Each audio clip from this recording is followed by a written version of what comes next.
Good morning, good morning. Let me get this down. Good morning, everybody.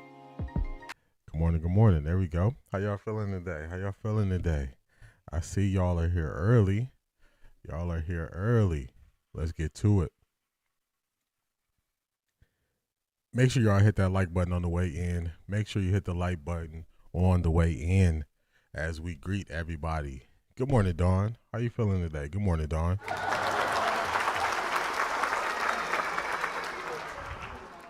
Want to make sure we're able to get this out to as many people as possible. So if you really enjoy and appreciate what we do here, make sure you hit the like button. It's not much to ask, but it definitely helps me out tremendously. So I appreciate y'all. Black Pearl, good morning. How you feeling today?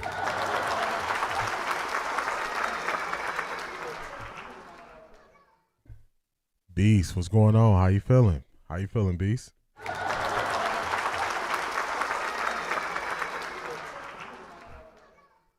Good morning, Latika. I don't think he went to school nowhere. If Wilson. A.M. Williams, good morning.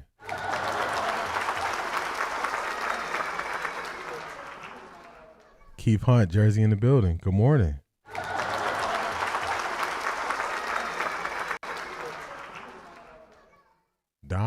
Dawn starting it off early. Oh my God! Wow!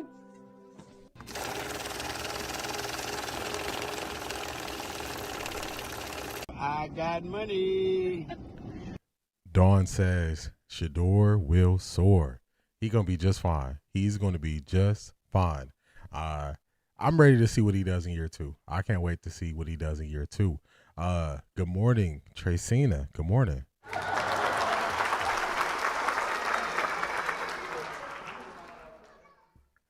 C.A. Anderson, good morning. Seattle in the house. Good morning, D. Another great day. Blessings to everyone. Good morning.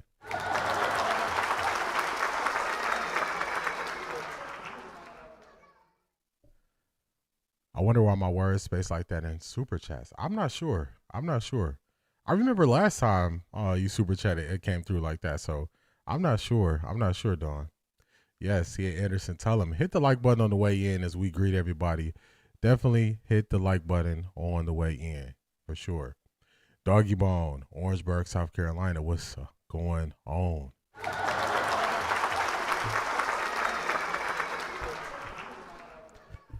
Good morning again, Tracina. Ivy League Mac, good morning.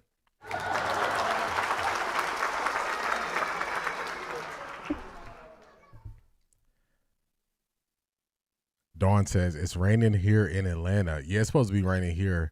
It's supposed to be raining here in North Carolina as well. So I'm gonna be right there with you dealing with the rain. I think my weather app said it's supposed to rain all day too. So we're gonna see how it goes. We're gonna make the best of it.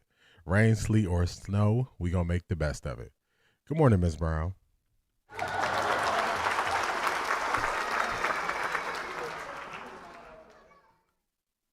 Sounds like you got a cold. C.A. Anderson, this is that, you know how you sound in the morning before you've really talked a lot? This is like my voice is still trying to wake up. So I'm up.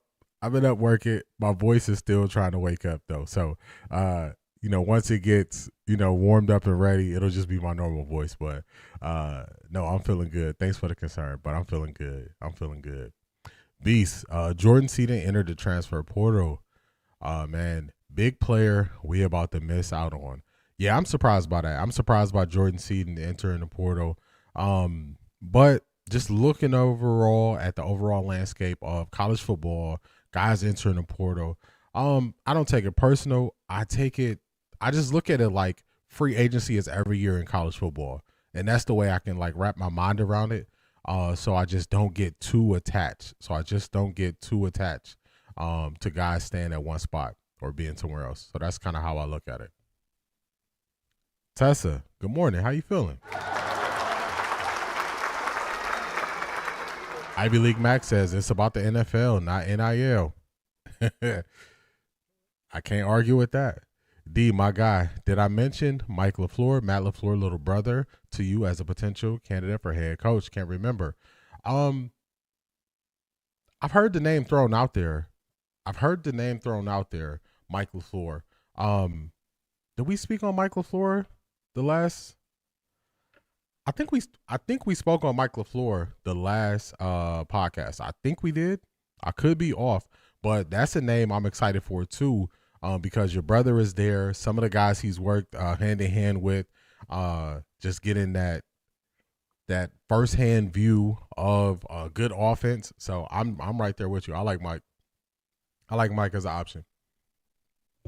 I don't know why he left. Even if he stayed at CU, he would still been a first round pick. It got to be about the money. Yeah, it's gonna be a team. It's gonna be a team that's gonna throw $4 or $5 million at Jordan Seaton, and then at that point, it's like, can you knock him? Can you knock him? You know what I'm saying? Like, if it was the difference was to stay at CU, they say, okay, well, we got you $1 million. And then to leave CU, they like his 1.5. Then you can have a conversation. But if CU was saying we can come up with $1 million for you, and they're saying here go $5 million, I can't in good conscience tell him just to pass that up. You know what I'm saying? In good conscience, I can't say, oh, just pass that up. I can't do it because I know how I would handle things in that situation as well. So I put that out there. So you got to do what's best for you, for real. Beast, what's going on? How you feeling?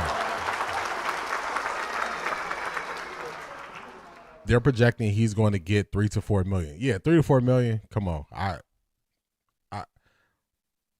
I can't say pick loyalty over that. You know what I'm saying? Because I know that all you got to do in all these situations with these young men is put yourself in their shoes and see how you would handle the situation. If you were, I'm just using $1 million because it's easy numbers. If you were going to get $1 million and somebody's giving you 3 to 4 million, can you expect somebody to be mad if you take the 3 to 4 million? That's how I'm saying. Look at it. Miss Sparks. Miss Sparkles. I call you Miss Sparkles because I'm so used to seeing it on Patreon. Miss Sparkles, good morning.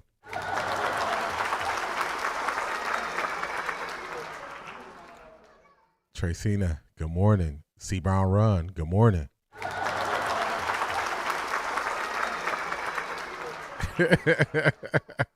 Someone needs to ask Seaton to leave those keys to the Maybach in Coach Prime office. It was a gift, you know what I'm saying? It was a gift. Let him live. It was a gift. Miss Brown, what's going on? Love the games last week, was so fun. Yes. Quick announcement. We're doing it again this weekend, y'all. So this weekend on Saturday, we are doing a watch party for the 8:00 game. The 8:00 game is the San Francisco 49ers versus the Seattle Seahawks. So we're going to be live on YouTube, watch party. Then on Sunday, we're going to be live. I believe the game is at 6 p.m. It's going to be the Rams versus the Chicago Bears. So we are going to be live on Saturday, Sunday, and we're doing a watch party for the national championship game. I don't know how much of the sound I'll be able to play for the national championship game, but we're going to be live. We're going to watch it together. Even if I'm not playing the sound because it is ESPN, we're going to watch this thing together, y'all. We're going to watch it together. It's going to be a long weekend for us. We're going to spend the weekend together, enjoying each other's company, enjoying some football. So snap in. I hope y'all are ready because last weekend was a bunch of fun, and we're going to do it again. And we're going to make sure everybody gets the opportunity to be here. Make sure y'all hit the like button on the way in. Everybody hit the like button on the way in. I thought he was going to stay loyal. Yeah. It's hard to be loyal when they offering that. It's hard to be loyal when they're offering that, Beast. Charmaine, good morning. How you feeling?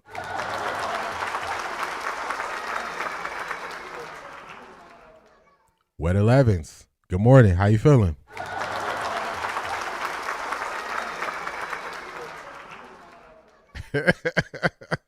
Tessa is at it early. She said, man, it's raining in Nashville, and I've been arguing with people about Cam versus Tyler Shuck. He's 30 years old. Cam is 23. Cam hasn't had a coach. For real. What people want to do is people want to just bring it down to one player. They want to bring it down to one player.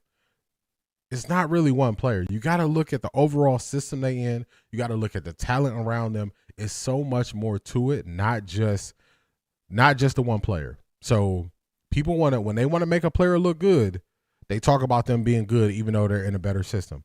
When they talk about a player who looks bad, they say that player should be good enough to change everything. And it just doesn't it's not a honest argument. So those people, I just let them do what they do. Do what they do. We can coin it morning voice or the AM crusties. Yeah, that morning voice. That's how it is. Like it's like your vocal cords got to get warmed up. So my voice is very different before I start talking a lot, as y'all heard today. So it's funny that you caught that, C.A. Anderson. It's funny that you caught that because it is different. James Warder, what's going on? Good morning, man. How you feeling? How you feeling? We just picked up a center at 310. I'm telling y'all, man. It's the NFL playoffs. It's a lot of stuff going on. It's a lot of movement in college football. But I'm excited for Colorado this upcoming season. I really like the offensive coordinator. I really like that Coach Prime is in a better space health-wise, and you see the difference in last year and what they did recruiting versus this year. So I am really excited for CU this upcoming season. I can't wait, y'all. Cannot wait. Duke the Scoop said the money he was offered, he will be the highest paid non-QB. Zedric, there you go. How can you hold that against him? You know, how can you hold that against him? I can't hold that against him. That's why I say, like, this is a different game. The way we used to look at college football, where we grow and, you know, we see guys for 3 and 4 years at one place, that time is gone, y'all. That time is gone. We got to look at these guys for what the game is today. The game is different. It's free agency every year. That's what it is. So I don't hold it against none of these guys. I don't hold it against nobody. Colorado is going to be fine. He left. Wrong. That's my only problem. Travis is the only one who stayed loyal. You got to remember, these are young men. They're going to handle some situations wrong. I always, before I go and pile on a young man, I think about how I made decisions at that age. At that age, I wasn't making good decisions. I didn't communicate the best. I wasn't making my intentions always clear. So I'm not going to crush these guys for acting their age. They're not doing anything illegal. So for acting their age and just mishandling situations, I'm not going to knock them for that, because I know how it feels at that age, and I wasn't handling things the way I am now. If you listen to how I talk about things and how firm I am and how I view things now, you might think I've always been like this. That's not the case. As you get older, you grow, you learn, you handle life differently. So the lens I view life through now is not the lens I viewed it through when I was 21, 22, and 23. So I give them grace. They're not going to be perfect. So I give them grace. I give them grace. Because I know a lot of people gave me grace when I was younger. It's about the money. Seton Coach Prime said, I will always tell my kids, get the money they offer one of Colorado running backs, $500,000. There you go. D, I disagree. Game is worth more than money. Game makes the money tree grow. This isn't about loyalty. That's fine. I don't mind a disagreement. But I would just ask the question. Just go back to it. Go back and look at it. Would Coach Prime advise him to leave, or would he advise him to stay? Would you leave or would you stay? Remember, we are looking at through the lens of the age that we are now and what we know now. These guys are making these decisions in the moment at the age that they're at. When I was 20 years old, if you told 20, 21, let's just give it a range. Let's say between the ages of 18 and 22. Remember, go back to that time where your mind was 18 to 22. 18 to 22, somebody going to 4X what you make a year, you wasn't going at the opportunity? We know now that being around certain people and them giving you game is more valuable. But at that age, were we looking at that way? No, we weren't. We were not. We were not. And who knows, 6 years down the line, Jordan Seaton might say, you know what? I probably should have stayed at Colorado for that last year. But that's after you grow. That's after you mature. That's after you go through more things in life. So I don't mind a disagreement, but I'm just giving these young men grace. I'm giving them grace. You can, but the way he did it was wrong. Yeah, James Wooder, like I said, I'm giving these young guys grace. These young men are young. They're young. So I'm not gonna crush him for it. I'm not gonna say, oh, you did everything here and then this is what you handled wrong. Put yourself in their age range and look at, were you perfect? Did you make any mistakes? Did you handle some things, not the correct way? Did you ever leave a job and you didn't give a 2-week notice? We can't. Actually, I'm not gonna say we can't. I'm not gonna speak for what other people could do. I won't crush young men for making the same decision I would have made at that age. I'm not going to do it. I'm okay if you feel that way. I'm okay if you wanted loyalty from them. I'm okay if you wanted all those things from them. I'm fine with that. Me personally, I know I made mistakes. So I'm going to be the last person to just come out here and crush somebody who makes if they don't handle it the way I would have. D, I was born in Jersey. Lived in Cali for 30 plus years. Now back in Jersey. My folks are from Oxford, North Carolina. Didn't know you were in North Carolina. Yeah, I'm in North Carolina. I'm in North Carolina. Yes, sir. I think Mike will be good. He can bring over Nate. I got to figure out how to say his name the proper way. I know who you're talking about. It's the passing game coordinator from the Rams with him as his OC. Also for Seaton, I think it's two things, NIL and draft stock. Go offense is run heavy. His run grade is in the 50s. Yeah, it's definitely going to be run heavy. They're going to be run heavy for sure. Where we at? I don't want to skip nobody. All right, we're about right here. Okay. Seaton resetting the lineman market because a bunch of other linemen went into the portal after he did. Of course, probably benefit from pass first offense, definitely, because that's what the NFL is about. Tracina, good morning. Have a blessed day. I appreciate you. Same to you. He was close with his family. D, you in NC. My house is there. Yeah, I'm in North Carolina. That's okay, D. It is my name. Thank you for all you do. I appreciate you, Miss Sparkles. Also, another thing with me is once I get so used to calling you something, I'm one of those people. It's hard for me to change because I'm so used to calling you what I normally call you. So I appreciate your understanding. Selmo Fudd, what's going on? How you feeling?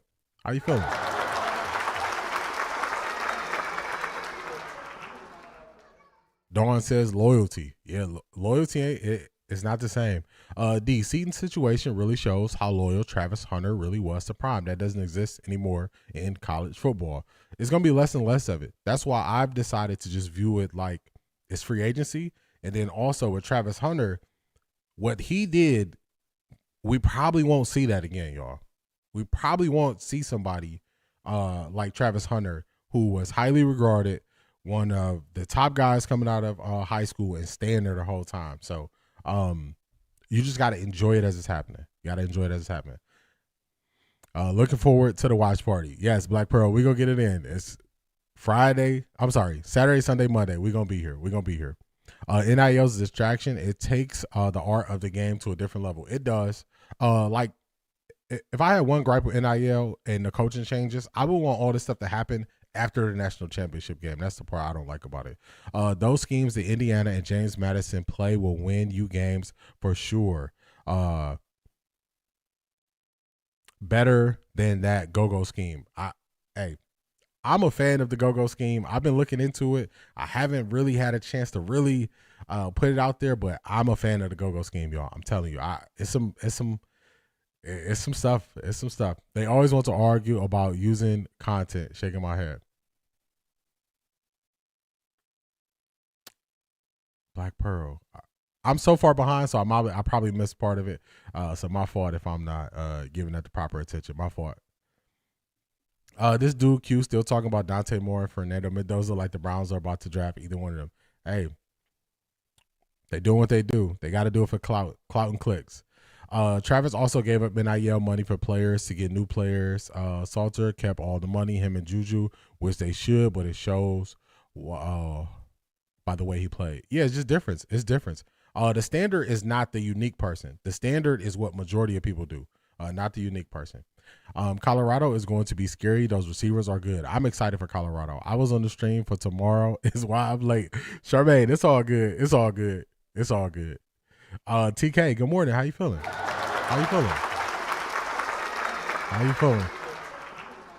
Travis got a Heisman and a $40 million contract. I agree with that. From Jackson to Colorado. Yes, he did. Travis was probably making a lot more money too. Travis, Shedeur, Shiloh were able to capitalize on their popularity. I agree with that. Detroit Gemini, good morning. How you feeling?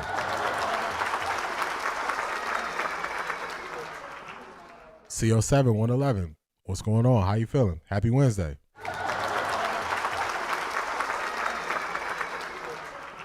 Beast, I don't like the fact that people is attacking Jordan for leaving though. Yeah, that's why I say, man, I give people grace, man. I always, before I really just go at a young man, I think about how I was when I was in their age range, and I try to think it through that lens. I know that's hard, and everybody won't do that, but that's what I try to do, Beast. That's what I try to do.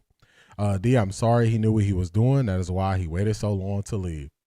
Hey, I'm giving him grace. What 11s.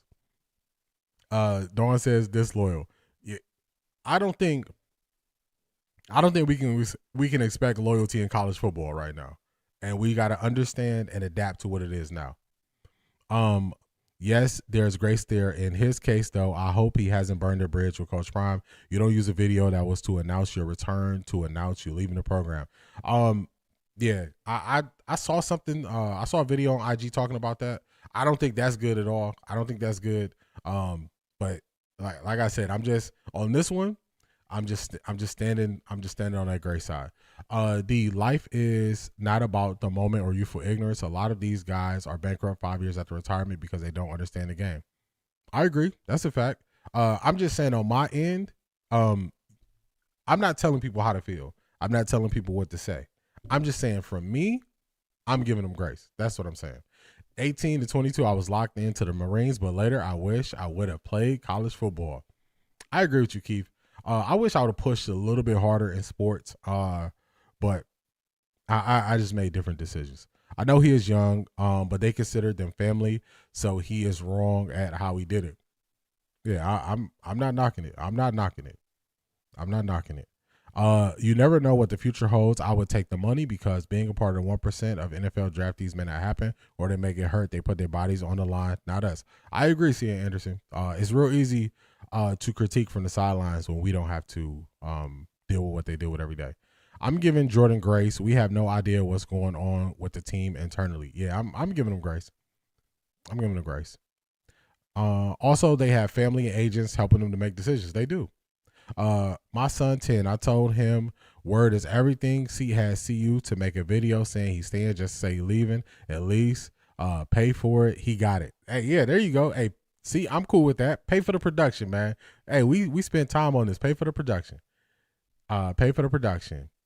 You live and you learn. I agree with D. Yeah, you do. You teaching real good. That is some good words that you're saying. I appreciate that, Tracina. I see that. You just don't know how it will play out in the end of the day. I'm with you there. Cedric. So I think the sticking point is the video and how he left, which I get that. I get that. The video and how he left, I understand it. But that's so minimal compared to what players do. it's really small on the scale of things. It's really small. So it's really small on the scale of things. Hey, just checking in. Felix, how you doing? What's going on? Good morning. Good morning. Asante, what's going on? How you feeling? Let me copy this. Asante sent us a short. We're going to see what we got there. Yeah, I'll show him grace because I've had my moments. I can handle things better. Give grace to get grace. Yeah, that's why I always go back through that lens, like of what I did when I was these guys. All right, we all know how much Kevin Stefanski. All right, let me pause that. That's what Asante said. What's going on, Asante? How you feeling, man? How you feeling?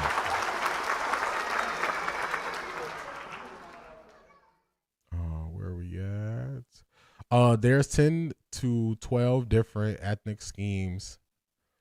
What I don't want is people coming to CSU to get benefits of development as players and young men, then leaving their last year. Yeah, it's gonna be hard to control that CO7111. Like the way I'm looking at, I'm telling you, I'm looking at this thing like this is. I'm looking at this thing like it's gonna be free agency every year. So that's how I'm looking at it. I can't expect these guys to stay there 3 years because it's most likely not gonna happen. I think your ethnic should be universal and consistent, not age-based. Ivy League Mac, I agree with you. It shouldn't be age-based, but we know the reality is it's age-based. We know experience in life changes how you view things. We know that. You know what I'm saying? We know that. Like, if it's a person who says, oh, the way I made decisions in my early 20s is the same way I made decisions in my late 30s, it's an issue there. It's an issue there. So, that's why I said I'm fine if y'all disagree. I'm just saying for me, I'm giving them grace, y'all. I'm giving them grace. I've needed grace. I've needed grace in my life. And maybe it's people who never needed grace, so they feel it differently about it, but that's not me. That's not me. I think in Ohio, the high school football players are now getting NIL. Yes, they are, Shemaine. They are. They are getting NIL now. They announced that maybe 3 weeks to a month ago that high school players in Ohio can get an IEL. Key Mathis, good morning. How you feeling? How you feeling? Yeah, we're going to get to it. Woke up to see Mike stepping down. Yeah, we're going to get to it. I thought that maybe the Steelers wanted him out, but as more things are coming out, I don't think the Steelers wanted him to leave. I think he made this decision. I think he made it. D, I was a philosophy major. We're about to disagree. Standards are not set by the majority or up for negotiation. The standard is set by what is universal and consistent. Now I'm done. Ivy League Mac, I will ask you this. What Jordan Seaton done, is it the standard? Is it the standard? That's my question. Is it the standard? Is it like, just use your own words. Standards are not set by the majority or up for negotiation. I would say in the real world, it's 1,000% different than that. The majority is what sets the rules. That, just look at voting. Look at any system. It's set by the majority. Just, why is everything designed for right-handed people and not left-handed people? Just look at, come on, man. Just look up for it. Just look at it. Everything is set by the majority. Everything is set by the majority. If it wasn't the majority, we wouldn't call it the exception to the rule. I don't think Jordan Seaton is doing anything different than the majority of what college football players are doing. So if he's not doing anything different than what majority of college football players are doing, why are we going to pile on him? Just because he's at CU, a team that we root for? We could disagree, but just look at it. Just look at it. I think they still consider Jordan family. The Sanders are not petty like that. I'm sure Jordan spoke to Shedeur before he announced. At least I will hope so. Yeah. It's gonna be some stuff that we won't know the whole ins and outs of it, but y'all know where I stand on it. Taking 1 second at a time. Shout out to you, Asante. Shout out to you. If 52 watching, let's show him some love. Hit that like button. Yeah, I appreciate y'all. Definitely hit the like button on the way in while we doing the opening and greeting everybody. Colorado has gotten so many new O-line. They're going to be fine. I'm excited for Colorado, y'all. I'm excited. Lori, good morning. Listening at work. The rent still going on. I appreciate you, Lori. I remember, I can't remember the exact song, but some of it is like the rent, not the bills is still due. So I feel you. The bills is still due.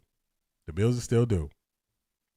The two of my older siblings got scholarships in college football. Texas Southern in 73, University of Iowa in 76. Both should have been pros, but was caught up in Newark's life. Man, oh man. It's decision making, man. Decision making. People learn and grow as they get older. They learn and grow, and then later they got to live with the decisions they made when they were younger. So it's part of it. People didn't like him talking about Cash leaving, and then he did the same thing. He criticized Cash Cleveland for doing. I don't think he handled it the best, but I'm gonna give him grace. I live by grace, but giving grace does not mean you don't tell a person that they did something wrong. I don't think I'm saying don't do something wrong. He didn't do anything wrong. Like I said, I agree with James Woodard when James Woodard said that he used the video that they were going to use. Zedric said it and James said it. He used the video that they were going to use to say he was going to stay. He used that video to leave.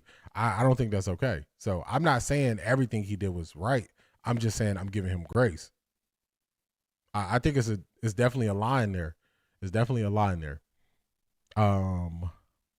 The wrong is how he went about his business, and could have done it better. That's all because of his relationship with the Sanders. I agree with that.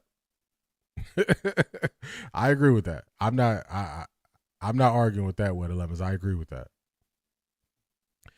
The player said Tomlin made the announcement to the players right after the game. It is said that it was definitely his decision. Yes. Black Pearl, as more comes out, I'm realizing that this was a Mike Tomlin decision. This was not based on the Steelers. I even had to change my thumbnail based on it. I had to change my thumbnail this morning.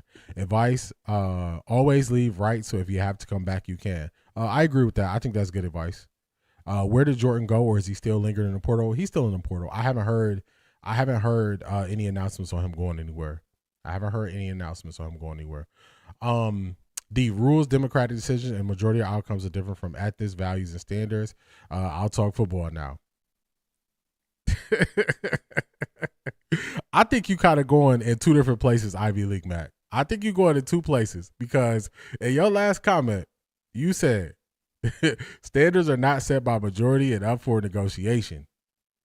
So I think you're going a little bit back on what you just said because I read it back to you. Standards are not set by the majority or up for negotiation. And I just pushed back on standards are set by the majority. So I just went based on what you said. But I'm rocking with you. I'm rocking with you. I agree. The Sanders are loyalists. I know they'll understand that decision Jordan Cedar made. I think so too. Off to work. Have a great day, everyone. Tracy, and have a wonderful day at work. Have a wonderful day at work. Coach Prime is going to use Jordan as leverage to get the booster to get more money, and they should give it up. The city of Colorado has had a boost in revenue of millions. They have. Excited for CU too. Hope it all comes together and they have a successful season. I think they're going to be good, y'all. I'm just telling y'all, I think they're going to be good, y'all. I think they're going to be good. LSU is offering him $3 million and Texas is going to dig deep. That's what I'm saying. If you was at his age and how you would make the decision, did he handle everything perfectly? No. Did he handle it all perfect? No. Do I understand at that age how he can make this decision? Yes. Man, I guess if you're loyal to the company at $3,000 per month, you better not go to the company that wants to give you $20,000 a month. Stay on that side. You loyal. Everybody stay on that side when they switched up. You switched up, stay on that side, man.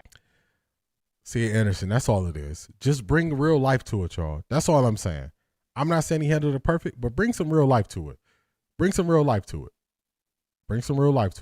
How can we come down on kids but in full support of Coach Prime leaving Jackson State? We have to allow people to make decisions based on what's best for their life path. Most people will take the money. Miss K, I'm agreeing with you.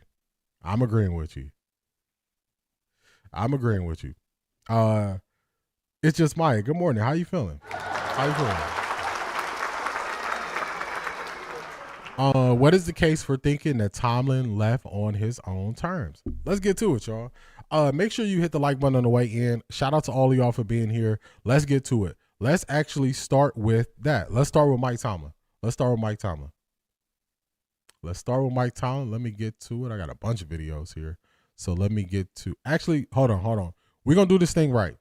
We're gonna do motivation, then we're gonna go Mike Tomlin. We're gonna do motivation, then we're gonna go Mike Tomlin. That's what we're going to do. We're going to do motivation, then Mike Tomlin. So I got you, Ivy League Mac. My thinking is the reporting coming out and how it's coming out. Players blindsided. Besides players being blindsided, they still have his contract rights. So if a team wants to sign Mike Tomlin, they will have to trade for him. This is more of he is choosing this and not the team. But let's do this thing right. Before we jump ahead, let's go to motivation. We're going to start it right. We're going to go motivation, then Mike Tomlin, y'all. Motivation to Mike T. All right, let's go here. We're going to get to what Asante sent us, but let's start with motivation, y'all. Let's go here. What separates legends from the average? What separates the 1% from the rest of this world? There will come a time in your life where you will ask yourself this question. Haven't you lived here long enough?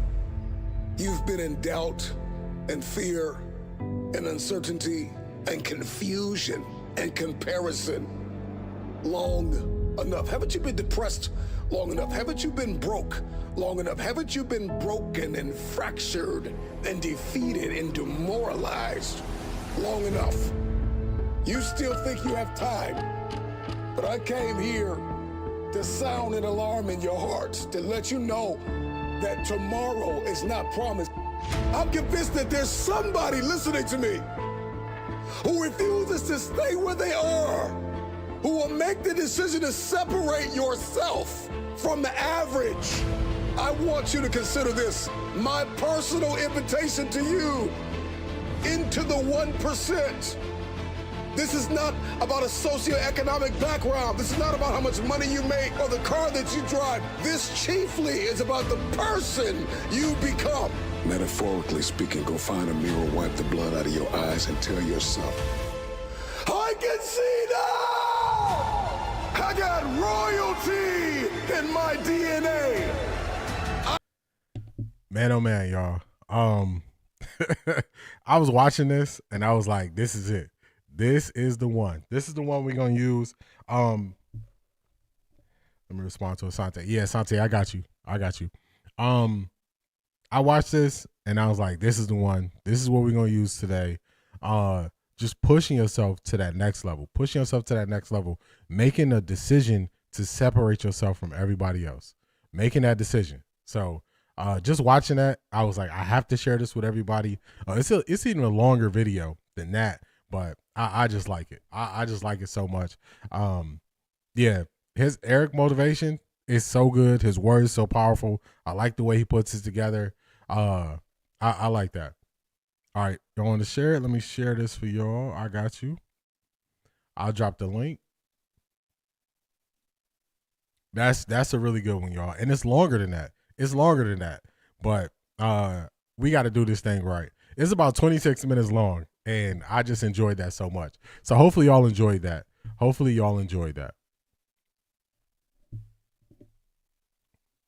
do this. This is short, so let's do this. Stefanski hates Shedeur Sanders and for whatever reason wants to kiss Dylan Gabriel on the mouth. But look at how ridiculous this is. Shedeur's first start, offense scores 24 points. They win the game, but he only throws the ball 20 times, yet he has 209 passing yards. Dylan Gabriel's first start, granted, they're overseas in London. The offense scores 17 points. They lose to Carson Wentz and a bad Vikings team, and this guy gets to throw the ball 13 more times than Shedeur, but somehow has 19 less passing yards. Then you go back up to Shedeur's second start, where they score 8 points, they lose the game, but he completes 64% of his passes, but again, only gets to throw it 25 times. Whereas Dylan Gabriel's second start, the motherfucker got to throw it 52 times. In what scenario should he throw it 27 more times in a game that they lost and only scored 1 more point, and he averaged 4 yards per throw, was sacked 6 times, and has 66 passer rating? What the fuck? Which brings me to another important metric, which is yards per attempt. Okay, Sam Darnold, league leader, 9 yards per attempt. League loser, 33 qualifying quarterbacks, none other than Dylan Gabriel. What is yards per attempt? It measures a quarterback's efficiency by combining passing yards with the number of attempts and counting for both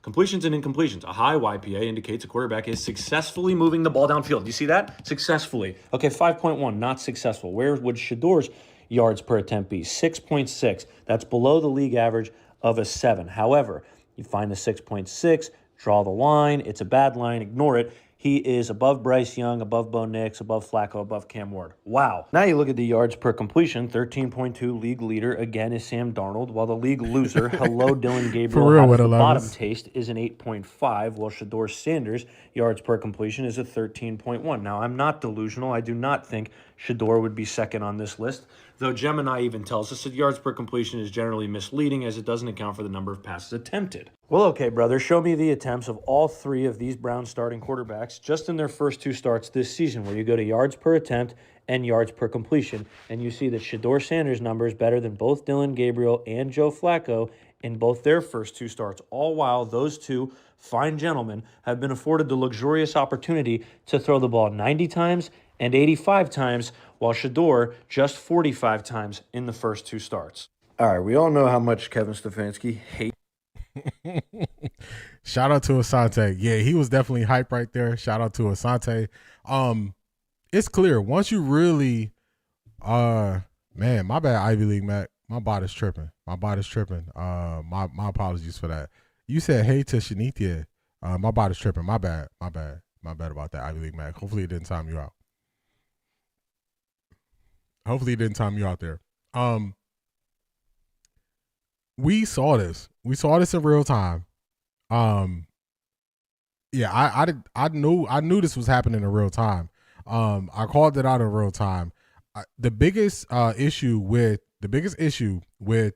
Dylan Gabriel is his average depth of target. His average depth of target is so low that safeties can sit 10, 12 yards off the ball and never take a step backwards. So defenses can defend that way easier. So he has to throw the ball so much more just to make anything happen. Good video. Shout out to Asante. That's some funny stuff, man. It was really, he was really hype. He was really hype about what he was saying right there. So shout out to Asante. Shanithia snuck in. Shanithia, what's going on? Broncos country, let's ride. Broncos country, let's ride. Come to Off the Record D, where we gonna read your super chats. Your voice is gonna be heard. Shout out to Shanithia. Shout out to you. I appreciate you. What is going on? That was good, D. Yeah, the motivation. I was really feeling that motivation. I was really feeling it. I actually, so funny. I'm gonna tell y'all something about me. I can watch things and listen to things a whole lot. If I like something, I'll listen to it a bunch of times in a row. Y'all know, like with the Muhammad Ali clip. So I listened to that thing all the way through. Then I'm like, let me listen to this again because it was that good. So I listened to all 26 minutes of it twice last night when I was deciding on it being for today. Bridget, what's going on? Yeah, he was on point. He's on point. He is on point. Never forget 52 attempts. That 52 attempts was crazy against the Steelers. Why is he cussing? He is upset. Yeah, he put the emphasis on it. I saw this one on yesterday, and I just sat there shaking my head. Yeah, once you really look at the stats, then you see it's not really an argument for Dylan Gabriel. So anybody who wants to argue Dylan Gabriel better, they're wasting time, y'all. They're wasting time. I like that. League loser, for real. All the way at the bottom. Ivy League Mac, I got you straight. You should be good now. My bad about that. This is an old video. Must be making the rounds again. Yeah, because more people are looking for answers. More people are digging into what really happened. They're digging into what really happened. Everything is gonna look funny in the light, y'all. Everything is gonna look funny in the light. I'm screaming. He is up. He got his pencil out. He's over the Browns for real. For real. Maya, that is wild. And for real, let me see. What's a good sound effect? This is for Asante. Put some respect on my name. You understand me? When y'all saying my name, put some respect on it. Asante said, put some respect on my name. When I put something up there, it's going to be good. Did you see the tape with Kevin Stefanski and DG family having a love fest before this season? No, but I'm not surprised by that, Keith Hunt. I'm not surprised at all. I'm not surprised by that at all. Not surprised at it. Gabriel threw 500 5-yard passes for real. He was not throwing it deep at all. He was not throwing it deep at all. I am like that too. Put good content on consistent repeat. Yeah, I'll keep listening to it.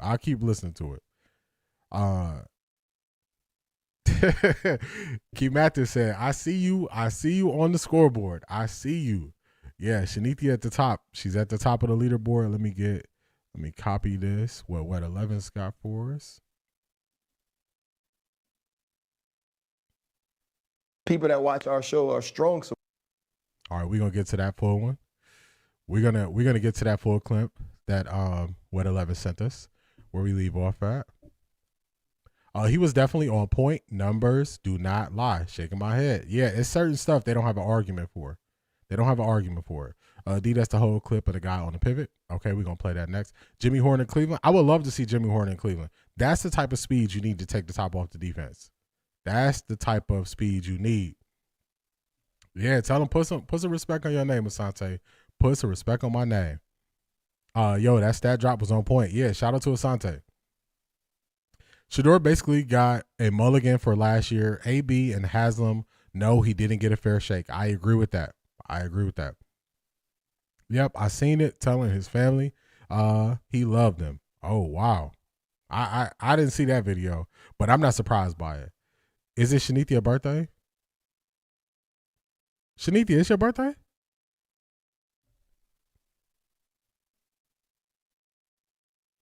I was saying top of the leaderboard. TK, you know I was thinking that same thing when I was saying it. I was thinking the same thing when I said take the top off the defense. I was definitely thinking he's at the top off the Maybach. That's that old DJ Khaled future. That's what I I'm right there with you, TK. I got a new theory. Stefanski is just getting pumped for info and interviews. He won't get a head coaching job. Stefanski, everybody says Stefanski was at the top of the list, and if you watch, it seems like Stefanski is falling further and further down the list of hottest head coach. That's what it looked like. Everybody, oh, he at the top. He gonna have a job real quick. He gonna have a job. All this stuff, and it's not looking like that. It's not looking like that. Shout out to Black Pearl. Black Pearl, I really appreciate your support. I appreciate you tapping into the Patreon, becoming a super supporter, and I appreciate your kind words. I really do. I really do. I really appreciate your kind words. Let's get to it, y'all. Oh my God! Wow!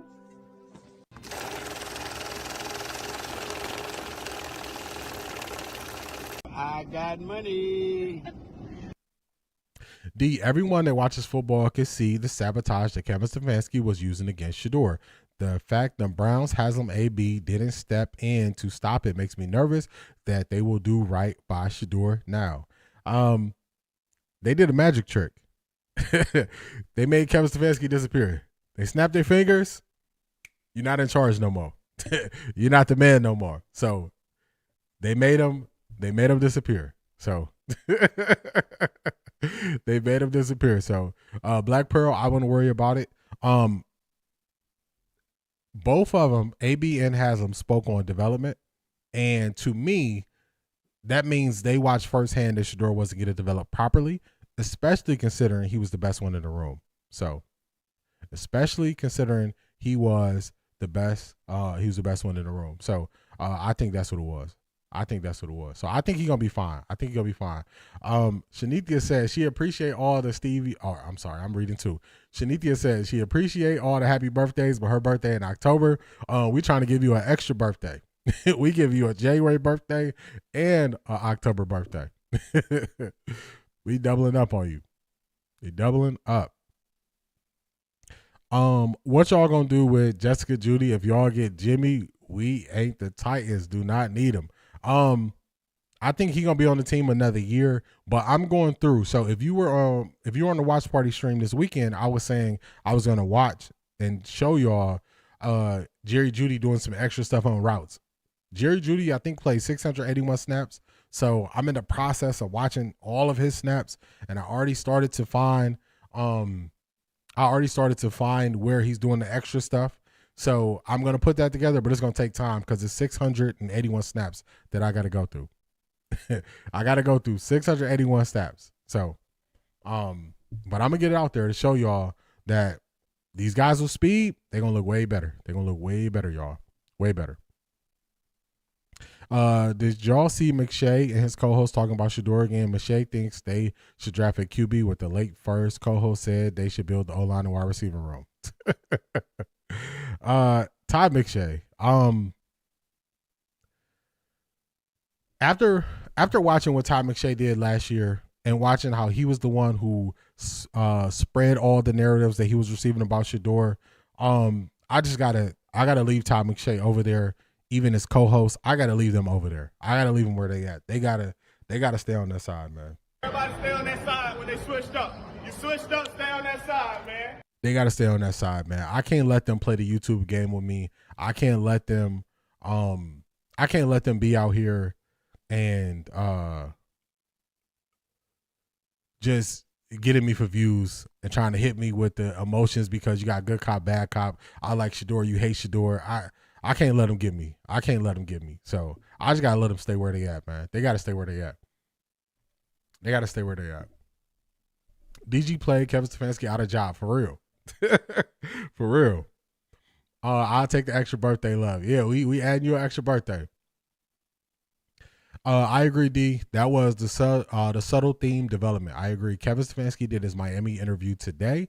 Yeah, he gonna go around. He gonna interview, but I mean, it's so many jobs open. He'll probably get a job, but he's not the hottest candidate, and he's not gonna pick and choose where he gets to go. So he's not going to pick and choose. That also shows how cocky Kevin is. Unless he was hoping to catch a team slipping, his first head coach gig, and he wasn't great at it, he should probably sit out a year and reset or rest.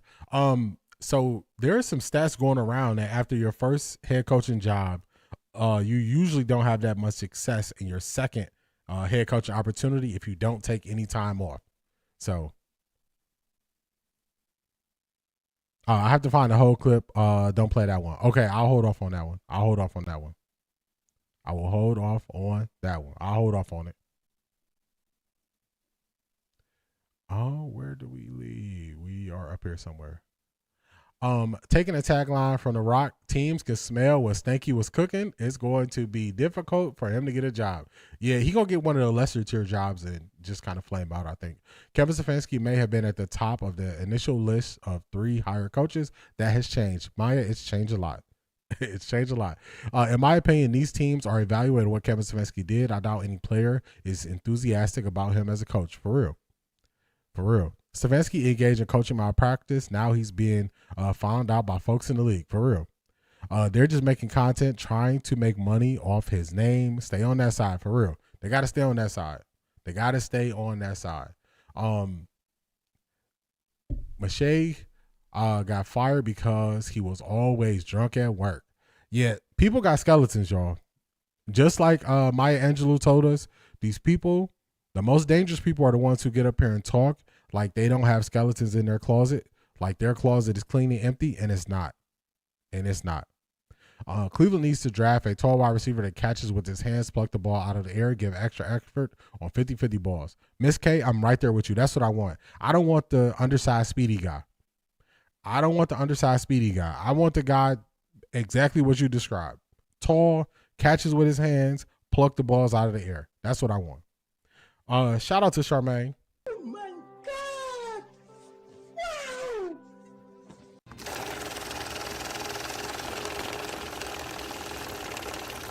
I got money.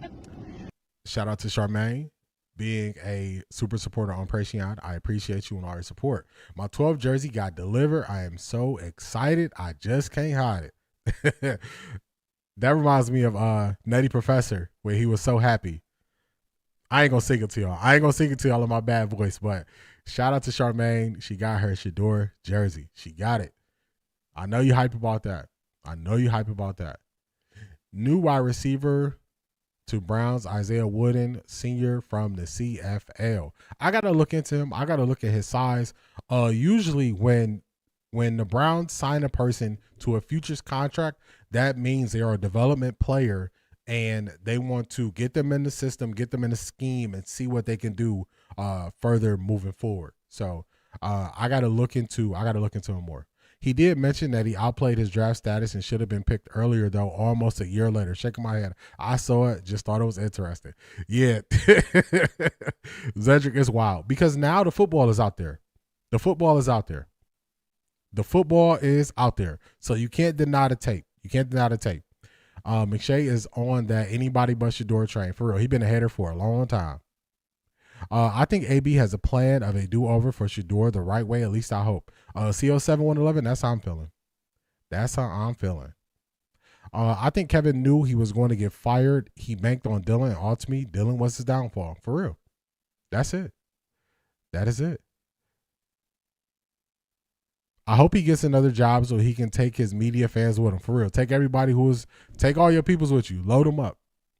The well is running dry with Shedeur content. The segment screams desperation for clickbait. For real. CO7111. That's it.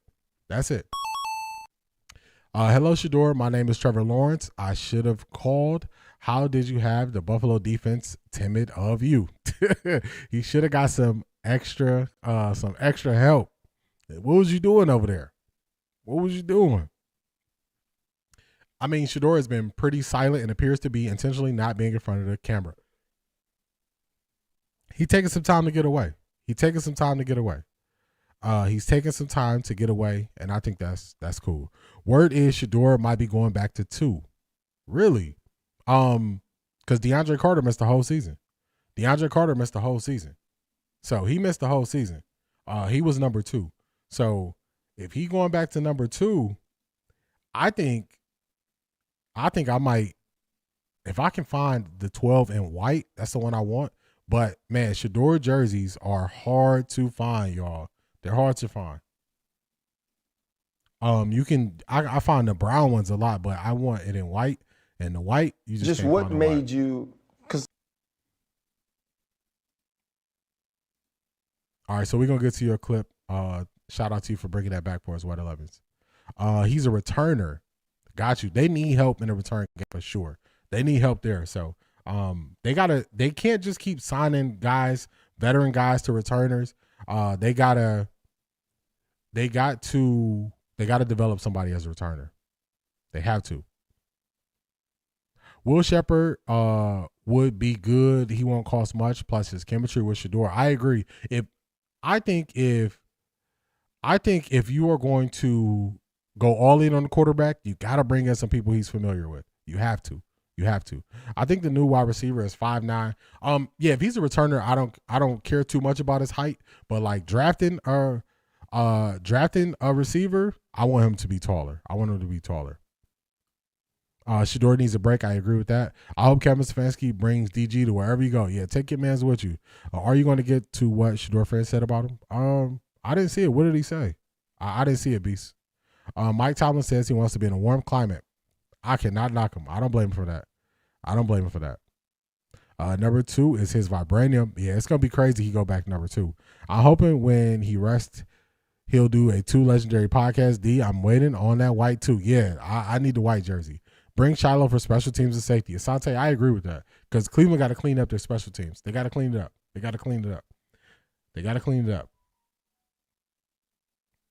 All right, let's do this, y'all. Let's play what Wet 11 sent us. Then we're going to get to Mike Tomlin, and we're going to keep this thing rolling forward.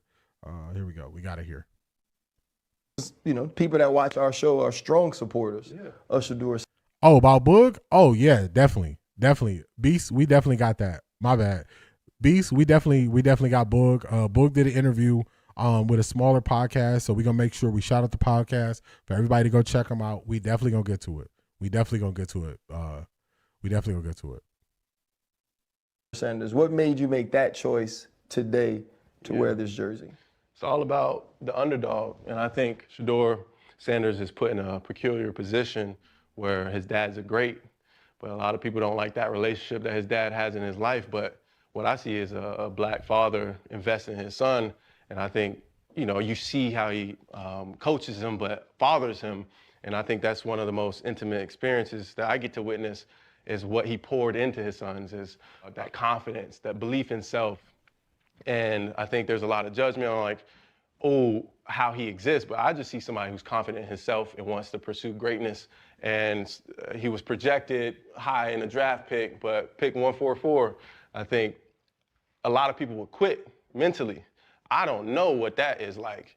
And if I was put in that position, how the mental depths, the darkness, the depression, he can easily give up, where he's at on the depth chart. You see his season with the Browns, and I think I'm a big Shedeur Sanders fan.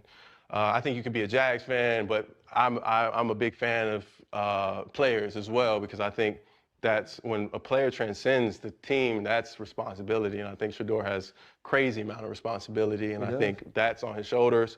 But he doesn't, anytime after a game, there's mics in his face and they're asking him questions, and he doesn't fold. He just keeps it P, and I think that for me is a true GOAT in the making.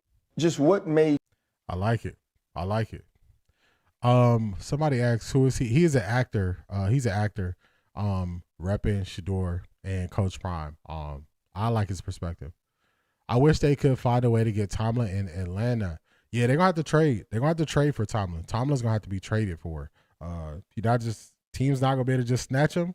They're gonna get something for him. Do y'all think we could get Keon Coleman from the Bills? Tessa, I like his personality, but I don't want a distressed asset. That was the route we took with Jerry Jeudy, and Keon Coleman has been benched for games. He's been healthy, and they just not play him. So for me, I don't want a distressed asset. You're in a winning situation, and you're in a winning situation, and you can't even get on the field and stay on the field. I can't. I don't want a distressed asset. Give me somebody clean, fresh. Give me somebody clean and fresh. Not that. Let me make sure I hold my spot here. Let me hold my spot here.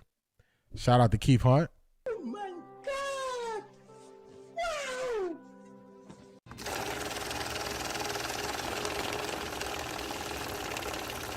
I got money. Shout out to Keith Hunt. I appreciate you. Thank you for all your support. Jersey's always in the building. D, my wife grew up in church with Whitney Houston, and one of my brothers played against Hall of Famer Andre Tippett in high school. Man, oh man, just grew up around greatness. Grew up around greatness. That is wild. That is wild. Just think, young Whitney Houston, when she was singing in church, think about the voice. Think about the sound. Think about what they saw. They saw greatness just like that in Whitney Houston. So, man, oh man, shout out to you, Keith. Shout out to you.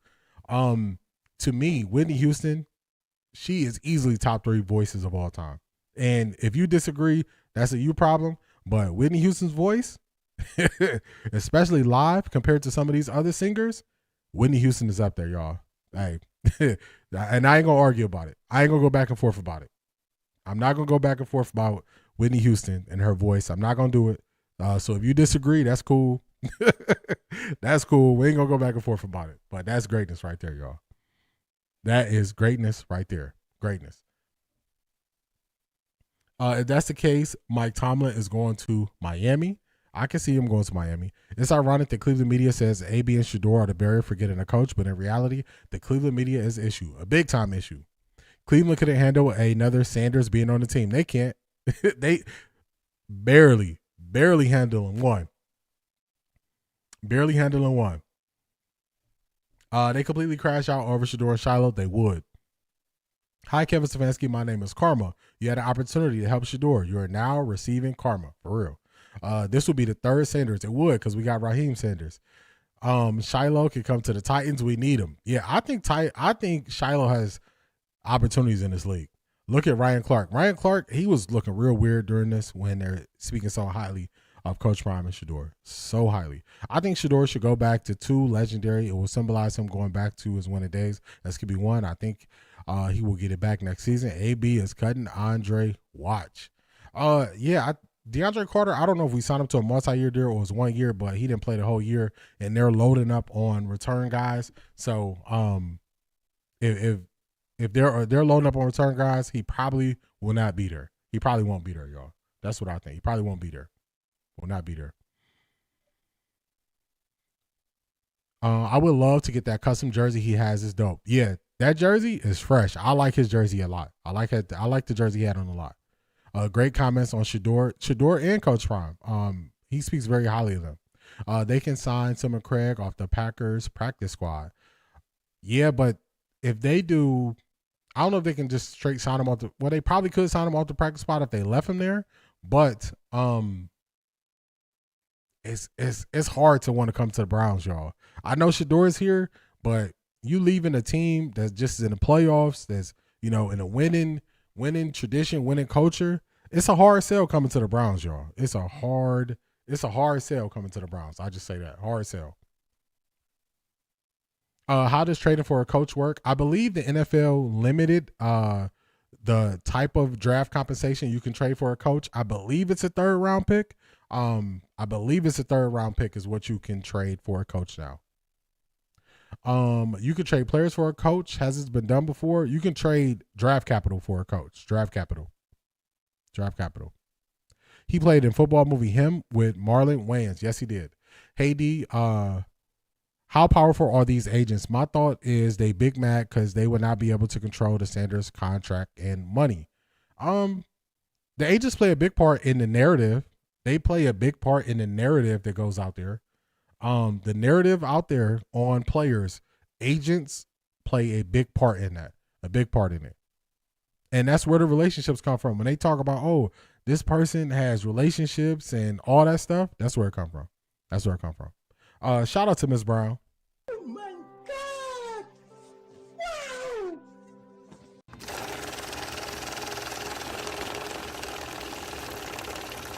I got money. Shout out to Ms. Brown. Supporting me, and I appreciate you. You've been here all the way since the beginning, so I appreciate you. Thank you. I appreciate the super sticker. Thank you so much. Thank you so much. Also, to add on to that, C.A. Anderson, when you have all these people saying, "Oh, inside information," half of that is coming from team personnel. The other half is coming from agents. So when you get people on TV and they're trying to say, "Oh, I see this happening," and they won't say their source, a lot of times that's coming from the agents. A lot of times. I agree. If 12 is QB1, he doesn't need any extra headaches. He already has to deal with Jerry Jeudy and whether he wants to catch the ball or not, for real. Ryan looked more uncomfortable than them ugly suits he has on. Yeah, Whitney Houston, it can't be disputed. It can't be disputed, Cedric. I found to order a 12 jersey after the holidays. Hopefully it will arrive in a few weeks. A.M. Williams, yeah, it's hard to find the white ones. It's hard to find the white Cleveland Browns Shedeur jersey. Real hard. What's driving all this loss cause revisionism around Stefanski and DG's talent levels, respectively?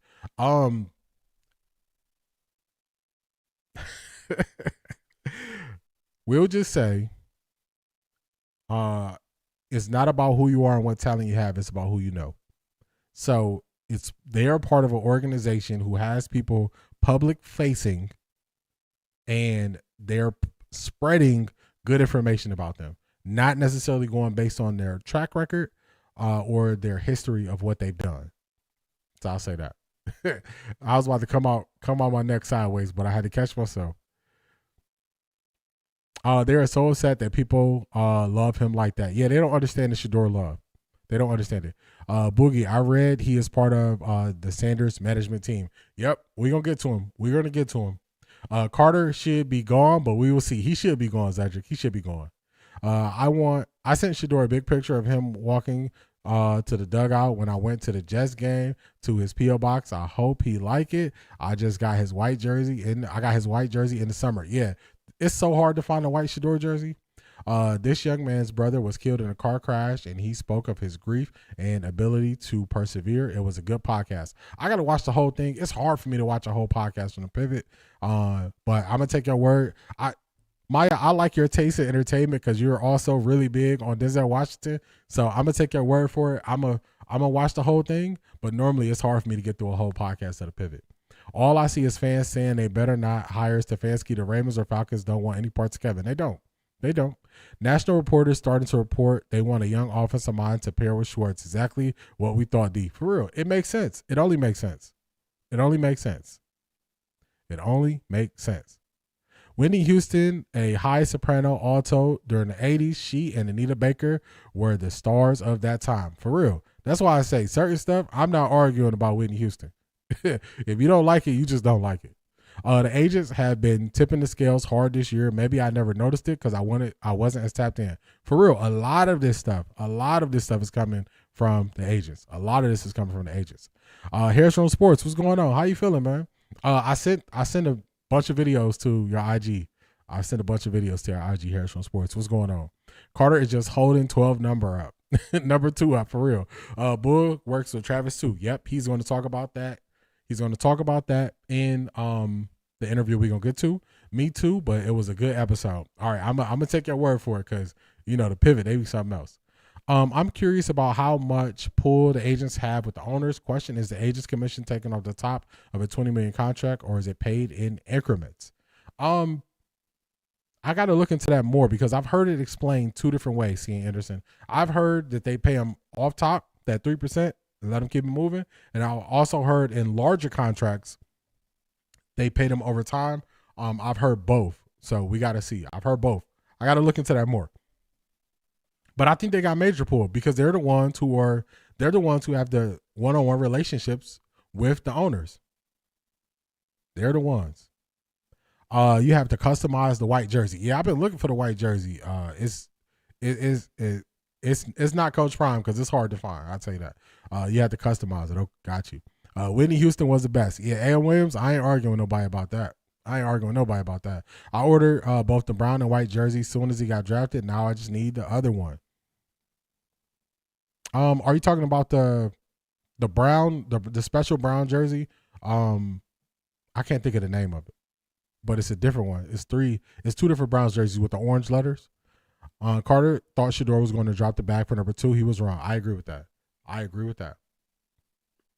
right, let me jump. Oh, we got the motivation. Oh, let's go. I've flown on Myles Garrett private. We're going to get to Myles Garrett a little bit later. Let's keep going.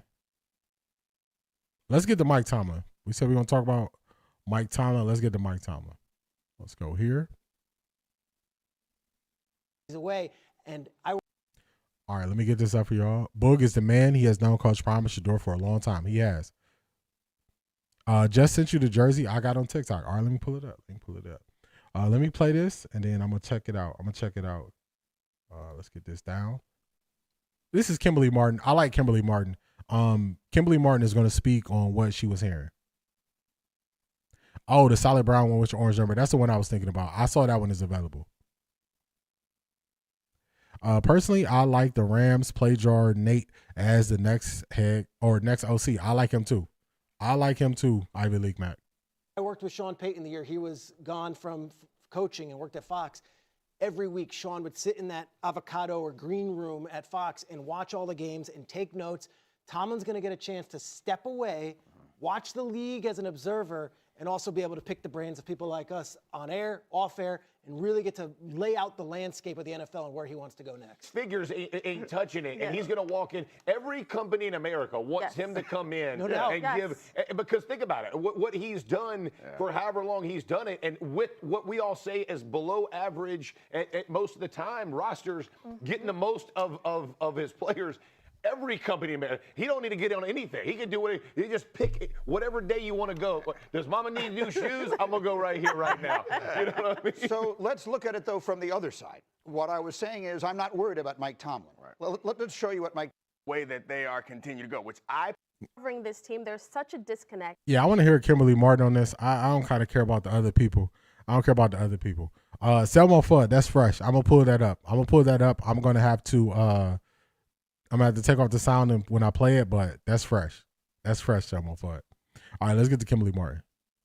Between the feeling in the building and the feeling outside in Pittsburgh, because in that building, you talk to people in that building from top to bottom, he is the glue. Yeah. People don't realize what this man dealt with. People don't realize what he endured. People don't realize he is to just the fabric of the building. I had people text me that they were crying. It is seismic is such a word. And to your point about it speaks to the tunnel vision of players. Before that Week 18 game, I covered their Browns game in Week 17, which they lost. Heading into that Week 18 game with the Ravens, I talked to Steelers tight end Jonnu Smith, and he said, as a veteran, I appreciate the fact that from the beginning, whether we win or lose, nobody's too high, nobody's too low. And that's a testament to Mike Tomlin. It's the same message he's been preaching since Latrobe in training camp. We are so locked in, and that's what you need as a player. Not some guy who's just rah-rah, but a guy who can keep us steady and be that stability. The Steelers don't have that stability now. I am so curious how this affects the players who have wanted to play for him for so long. That'll be fascinating. It's also hard for all of us to I think, reconcile the. That shows you the presence of Mike Tomlin leaving that building. And they put out a bunch of videos. In another video, they're going to say that the players and everybody was blindsided. Nobody was prepared for him to leave. Just he came in, he let them know, and he kept it moving. He's still under contract. Another thing that tipped me off was he's still under contract. So they're going to have to trade his rights. They're not releasing his rights. So those are some things that let me know that Mike Tomlin made this decision. And then also Mike Tomlin has been more, he's been showing more, like when the fans were booing him and all this stuff. So to me, what I see is Mike Tomlin said, my presence is a present. That's what he said. He said, my presence is a present. And if you think you can get better, you could do better, go ahead. See how it is without me. And sometimes you have to step away from a situation, and then people will see that, man, this is different. Take him for granted. He is getting the most out of these teams. It's not like his teams are not disciplined. he is getting the most out of these teams, and they're taking so many bad swings at quarterback since Ben Roethlisberger was there. So he's got the most out of them. Pittsburgh is about to go through it, y'all. You're going to have to find another coach that's going to fill the shoes of Mike Tomlin and come in there and get that place settled where everybody is bought in. And I don't think it's going to be easy shoes to fill. That's what I'll say. I don't think it's going to be easy shoes to fill. It's not. And also, it doesn't seem like Pittsburgh was ready to be going through another coaching search. I don't think they were ready. So, I don't think they were ready. So, to me, he said, hey, you think anybody could do this? Okay, get somebody else. Get somebody else. Why are these NFL jerseys so hard to find? I think demand. It's not everybody. I can find just about anybody else's jersey. It's Shedeur jersey. The demand for Shedeur things is just way higher than everybody else. His jerseys, his T-shirts, all of it is way higher demand. So that's the issue. It ain't everybody. It's just Shedeur. Everybody else, they ready. They can make enough. They know the demand. Shedeur's demand is so much greater, and that's the difference. Because you can get any other person Myles Garrett, they got Myles Garrett on sale. They got Judy on sale. They got Denzel Ward on sale. Some of the star players, they got them on sale. Not Shedeur.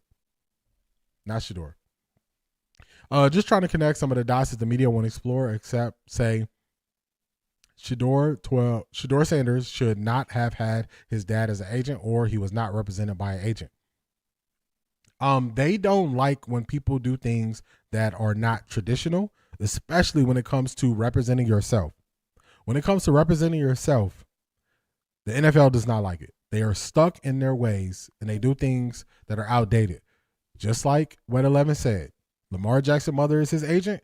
He had a rough time because they didn't know how to interact with Lamar Jackson's mom being his agent. For the longest, they said he don't have no agent. Bobby Wagner is going to go in the Hall of Fame.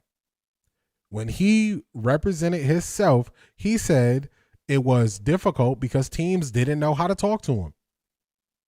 So even somebody who's going to be in the Hall of Fame, when they represent themselves, the NFL doesn't know how to handle it because they're used to speaking differently about the people that they're, trying to sign contracts to. So they might really go in on the player to the agent and have that buffer and then act like, oh, we really love you. So when it's you and they got to tell you exactly how they feel about you, they're uncomfortable because to me, that shows a person who doesn't stand on what they believe. They don't stand on it. I saw it. I can't believe she was the person who said Cam Newton was sitting on his couch and didn't need to comment on current QBs. I remember that. I reacted to that when she did that. I didn't like the approach they take because she took, and it was some other people, because they went in on Cam Newton's style and they didn't attack what he said. So in that instance, I was not I was not on her side. I reacted to that. When it happened. I like Jeff Saturday. For the most part, I like Jeff Saturday. For the most part. They said Clint Kubiak may not come to Cleveland because he was a Stefanski guy. If so, he can stay on that side. Shedeur don't need that kind of energy. Detroit Gemini, don't fall for it. That's not true. That's not true at all.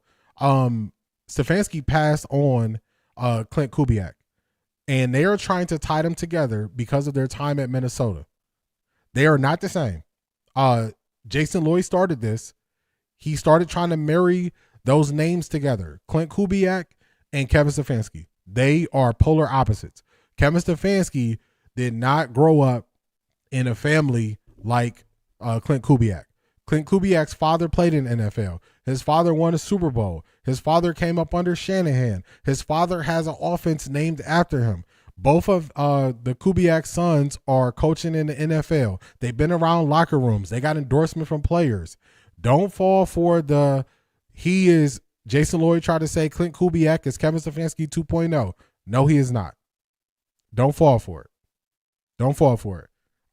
When we watched the game on Saturday, when the Seahawks play and Clint Kubiak is calling the offense, I want y'all to tell me if that's a Kevin Stefanski person. I want y'all to tell me that is lazy Cleveland media who is trying to tie those people together who are polar opposites. They're polar opposites. Y'all know how I feel about Clint Kubiak. It ain't happening. I'm not letting these lazy people put smut on his name and put him under the Kevin Stefanski tree. They are not the same. They are not the same. That is the lazy people who are doing that. Lazy people. So don't fall for it. Don't fall for it. Has she and Cam been on First Take together? I don't recall. I can't remember if they've been on First Take together. Kimberly is suspect sometimes when it comes to Shedeur. I've noticed how they avoid mentioning the Browns or Shedeur. I haven't seen her say nothing too crazy about Shedeur. I don't watch all of it. So if I missed it, let me know. But I haven't seen her say nothing too crazy on Shedeur. How did Jaden Daniels' mom not get that smoke is the question. Maybe she plays the role they need her to. They pick and choose. I don't think it's any consistency with who they like or dislike. I don't think it's any consistency. I don't like her when she's speaking on Shedeur. Her whole tone and face is different than what it is now. Really. Y'all gotta give me some examples so I can look into this. After the stream, because I'm willing to say I haven't seen everything and every time they spoke on Shedeur. But if it's something I'm missing, let me know. Send it to me on Patreon if you have seen her coming sideways, because I'm open to changing my mind with new information. I'm open to it. She is on the ops list also. Man, it's like that. Y'all gotta let me know.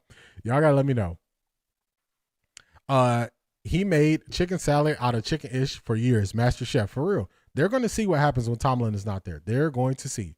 D, off topic, do you know the media was going in on that reporter who gave words to Liam Cohen? We got it on the docket. We're going to get to it. And I'm going to show y'all how that is fake outrage. I saw from Schefter that Tomlin's supposed to be sitting out for a year. Don't know if that's concrete or yet. I've seen people say that on ESPN today too, and I don't know if that's true. Let's put this up. Can't stand Foxworth. He loves to talk crap about Shedeur as well. Yeah, that's why when I had it playing when he was talking, I can't go for that. I can't listen to that. Jakey's jersey needs to be on clearance. Yeah, that thing is still there. I read last night that Tomlin wanted to move on from Ben and draft Lamar. The owner wouldn't allow it. Man, oh man. Oh my goodness. I would leave too. Y'all don't want to listen. The grass ain't green on the other side. Steelers about to see. I jumped ship when they passed over Shedeur's QB. Say what you want. I was in my feelings about this. Yeah, they made a poor decision. To not take a higher ranked young quarterback and let them watch and sit behind Aaron Rodgers. That was poor. That was poor. I talked about it in the summer. Shedeur jerseys, I Google Temu, Dick's Sporting Goods, and Fanatics has the white jerseys. You gotta go. Once you click on it in the different sizes, it's like an alert. They might have only small or only medium. I've been checking it every day, Clyde. Kupo is a Nepo baby, but not in the way that Kevin is. Zedric, for real, it's a difference. Players speak highly of Kubiak. Nobody speaks highly of Stefanski except for Kirk Cousins. The problem with Mike T is more times than not, he is the smartest guy in the room. This is why he doesn't have a coaching tree like some of the other long tenure coaches. Yeah, and when you have success, they always pulling your top coordinators. They're always leaving to go other places. So it's a lot to it. Detroit Jimmy said, okay, got it. Yeah, don't let them put them together. She seemed good in the interview they did together, but maybe I missed it too. Yeah, that's why I say I'm open to if I missed it. They got Jamil Hill to apologize directly to Miss Lynn for her comments yesterday. Yeah, she was tripping. Kimberly is not sold on Shedeur. Go back to the episodes during the draft and after last preseason. She tries to be the neutral journalist. I am not sold on Shedeur, just like Jamil. Dang, I got to look into it because I didn't. I just didn't. I didn't see it. That's why I say I'm open. If I'm wrong, I'm wrong. She did say something foul about Sanders. All right. I'm gonna look into it because I didn't have her on my radar as people. During that time, it was the pre-draft and post-draft. It was all about the Cleveland media. It was all about the national media and those people like Todd McShay. It was Mel Kiper going crazy. It was how Boomer Esiason was saying they took him off the board. I take y'all word on it. Kimberly can be out of pocket at times. Yeah, I'm gonna take y'all word on it. Kimberly double talks. That's her problem. Oh man, y'all got the smoke. Y'all got the smoke. Y'all got the smoke for Kimberly Martin. I got to look more into it. All right, let's do this. Let's get to the fake outrage. Let's get to the fake outrage. So I'm going to show y'all something. I'm going to say this. I'm not going to be in Cincinnati. We know how people view Kevin Stefanski. This happened, and this is, oh man, Black Pearl says she got to stay on that side. Everybody stay on that side when they switched up. You switched up, stay on that side, man. Yeah, Jamil Hill, she showed her hand with how she's speaking on Miss Lane. Yeah, I can't get with that. Did Tomlin say that he didn't want to coach? Why are he saying he's going to TV trying to control his narrative? Yeah, I don't think we've heard anything from Tomlin, so I'm just putting the tea leaves down. The only part I'm kind of reading out so far on Tomlin is that he made the decision. That's the part I'm reading out so far. So this is the fake outrage. I'm going to show y'all Kevin Stefanski and what this reporter says to Kevin Stefanski. This is before the Cincinnati game. And supposedly everybody was covering Shedeur. Everybody was covering the Browns. Everybody was watching it, but they missed this. Actually, my brain be spacey. Let me show y'all this jersey Selmo Ford sent me. Let me show you all this. I got to turn the sound off for it, though. So let me turn the sound off. Let me show y'all this jersey. Nope, that's the wrong tab.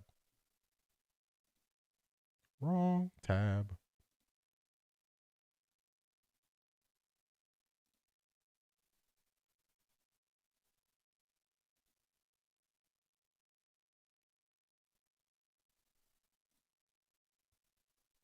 Let me get this thing together.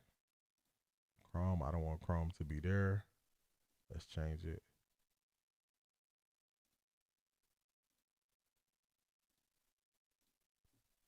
Y'all remember that time I went to show something and I couldn't get it up right? I couldn't get it showed on the screen. Now we got it. Here we go. All right. So Selmo Fudd sent me this. I just can't play the music, but it is fresh. Oh, this is whack. Selmo Fudge, you sent it to me, but it's not letting me show it through the TikTok web app. I can only show it on my phone. So I'm gonna have to get like a screenshot of it and then show it. I'll work on it. I wanted to show it because it's fresh. Selmo Fudge jersey is fresh. I'll work on it. Everybody claimed that they were covering the Browns. Everybody claimed that they were covering things with Shedeur. Nobody was covering it because they all missed this right here. This happened and nobody said a peep. Here it go, y'all. Last time we get to talk to you face to face. I think you've had to deal with things, especially this year, that were unfair, that you had to coach a team that was, especially on offense, that was inferior to the teams that you faced. So I don't expect you to answer that. I just want you to know that's how I feel. I respect that from you, as you know, and you guys know this game is never going to be about one person, and that includes me. So basically, he was saying, I'm not going to be at the game. I don't know if it's going to be your last game, but I just want to say you face a lot of adversity. You handled it well. I don't think you got a fair shake and all that stuff. They said about Kevin Stefanski. This is Kevin Stefanski coming off 2 losing seasons back to back, and the poor way he handled the roster and an undisciplined team. Nobody said a word. None of these national people said a word. Nobody said a word. Nobody said anything. Nobody said nothing when this happened. It was crickets, y'all. Nobody brought this up. I saw this, and in a moment, I was like, that's different. That's different. So now, when you have Miss Lynn and what she said, let me end what Kevin Stefanski. So the Jags, obviously, the playoff run, it's over, but the conversation's not over. That was way worse than what Miss Lynn said to Cohen. And just remember, this is him coming off of a turnaround year for the Jacksonville Jaguars, them making the playoffs. She saw that he was emotional. She was being a good human in the moment. I don't think that guy was being a good human. I think that guy wanted to say, it's the Browns, it ain't you, Stefanski. And I think that's totally different. These are totally different circumstances. And nobody said nothing. Nobody said nothing when that happened. Now, because what this happened and this went viral, everybody said something. I want y'all to see how people, when something is viral, people expose themselves. They expose themselves, y'all. Because this went viral, everybody had to have an opinion about it. But so many people put their foot in their mouth by how they went at her when she was being a good human. It's a upside down world when a person is being a good human and that's criticized and critiqued. It's an upside down world. So anybody who criticized or critiqued Mrs. Lynn, I have an issue with them because she was being a good human. She saw what he needed in the moment and she gave that to him. So anybody who is saying, oh, she shouldn't have did it, it's against the rules. What rules? What are these rules you speak of? Where can we find the rules? Are these written out anywhere? Or are this another bunch of rules that's just old school that nobody talks about? Is that what this is? Because I've heard her say it's no certain question that you have to ask.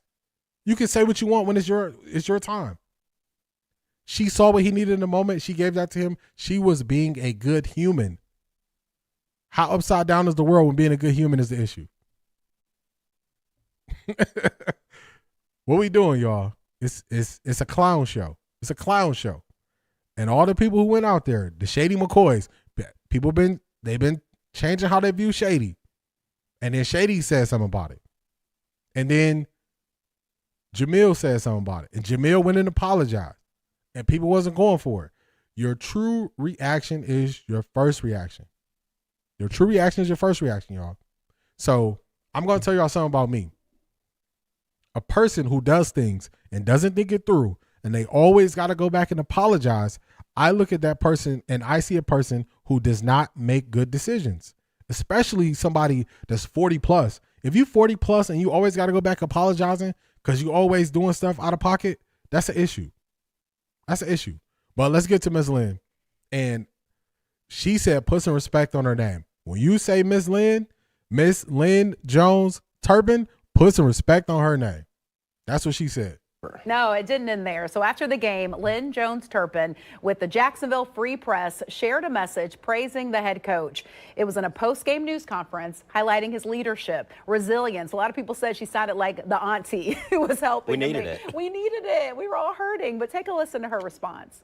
I just want to tell you, congratulations on your success, young man. Thank you. You hold your head up, all right? You guys have had a most magnificent season. Thank you. And you did a great job out there today. Appreciate so you it. just hold your head up, okay? Thanks, and ladies ma'am. and gentlemen, Duval, you the one. All right, so Lynn is joining us today to talk more about why you made that decision. First, I had to give you a shout out. I mean, Lynn, today you're on the Today Show. Yes, You yes. said you have been pinging left and right. Yes. You know, subscriptions going up for the Jacksonville Free Press. Yes. I mean, did you know this was going to throw you into the spotlight? I did not. I really did not. I mean, it was a typical day. Go to the press box, and it was just an overwhelming day. I can tell you that this entire city, this town, our team, our city, and our coach, we were overwhelmed. I mean, and I really was not going to attend the press conference, but I left out. I was talking to a young man. I'm sure he knows who he is, 23-year-old young man. We're just talking about the game. I'm telling him I'm from Michigan, this and that, and I'm giving him some words. He said, ma'am, he said, you need to go ahead and attend the press conference. So I went back, I went down, went through how we maneuvered through, and I sat there, and everyone was back there, and then Coach, word up, Coach. So Coach came out, and his emotions, he was totally immersed. His feelings. He had tears. He bit his lip. And the issue is the question, not necessarily a question in the fourth quarter, in the fourth down, and the punt came through. Right. But my question was, keep your head up, young man. Yeah. Young man, this entire year, we have rooted for this team over more than 30 years. Do you understand what I'm saying? The stadium, the solemnness, we were rooting, I mean, it was packed. So he was like, yes, ma'am, thank you. So now I'm the new grandma. You probably needed to hear it. Yeah. Yeah. The new auntie, and So, Lynn, I do want to bring out, because this also has a lot of mixed emotions and how people are responding to this. Yes. So Adam Schefter wrote, "This is an awesome post-game exchange between a reporter and Jags head coach." But then Mark Long, who's an AP reporter, kind of went in on this. Yes. And he said nothing awesome about this, called you fake media, Talk said to that me. you shouldn't even have been up there asking those kind of questions. Oh. So when you heard that, how did that make you feel? I don't take no offense to it. Listen, I've been in this business more than 25 years. I've interviewed from Barack Obama to Terry Bradshaw to, what's my guy named Tiger Woods. So he can say whatever he wants about fake news. I am a member of the Black Press, NNPA, the National Newspaper Association, that's been around more than 100 years. I'm the associate editor of the Jacksonville Free Press, one of the more than 230 African-American newspapers still printing in this country today. In Jacksonville, you have the Florida Star since 1955. We've been around since 1986. In Philadelphia, the Philly Tribune has been printing since 1884. In my hometown of Detroit, the Michigan Chronicle has been printing since 1935. So support the Black Press. So he can call me fake all you want to, honey. I've been doing this a long time. Let me tell you something. People know me. Yes, sir. My cousin Lance, they're big Packers fans. They came down last Oh, year for not a Jags the game. Packers. Listen, I'm from though, Detroit. listen. Go ahead. So they are converts, and my cousin Lance was like, "Tell her this morning that I love her, and tell her to say that it's going to be all right." It's going to be all right. Keep your head up. All right. Young men, all you young men, keep your head up. Keep your head. All Lynn, right. I love Now, why would you have an issue with her? Why would you have an issue with her? Why? When you say her name, put some respect on it. Put some respect on my name. You understand me? When y'all saying my name, put some respect on it. Put some respect on her name. Everybody wants people to be good humans until you're in a situation where you need to be a good human being and your character needs to shine. Her character shined in that moment. She was being a great human being. She should be applauded for this. Any person that has an issue with how she handled that situation, I have an issue with you, because it shows me more about your character. It shows me who you are beneath the outside, but beneath your exterior. It shows me what you are inside. It's nothing but respect to her. So when you say Mrs. Lynn Jones Turpin, put some respect on her name. She's not fake. She's been doing this longer than some people been alive. She ain't new to this. She true to this. So put some respect on her name when you say her name. When you say it, put some respect on it. And another thing that I really like about her, I don't care what you say. I ain't new to this. I'm true to this. This is what I do every day. You can say fake. You can say this. You can say that. You can say be a fan. There's no sweat off my back. When I say people have rabbit ears. When I say people are thin-skinned and they need to read the book, The Courage to Be Disliked. This is what I'm talking about, y'all. This is exactly what I'm talking about. In that moment, she could have went back.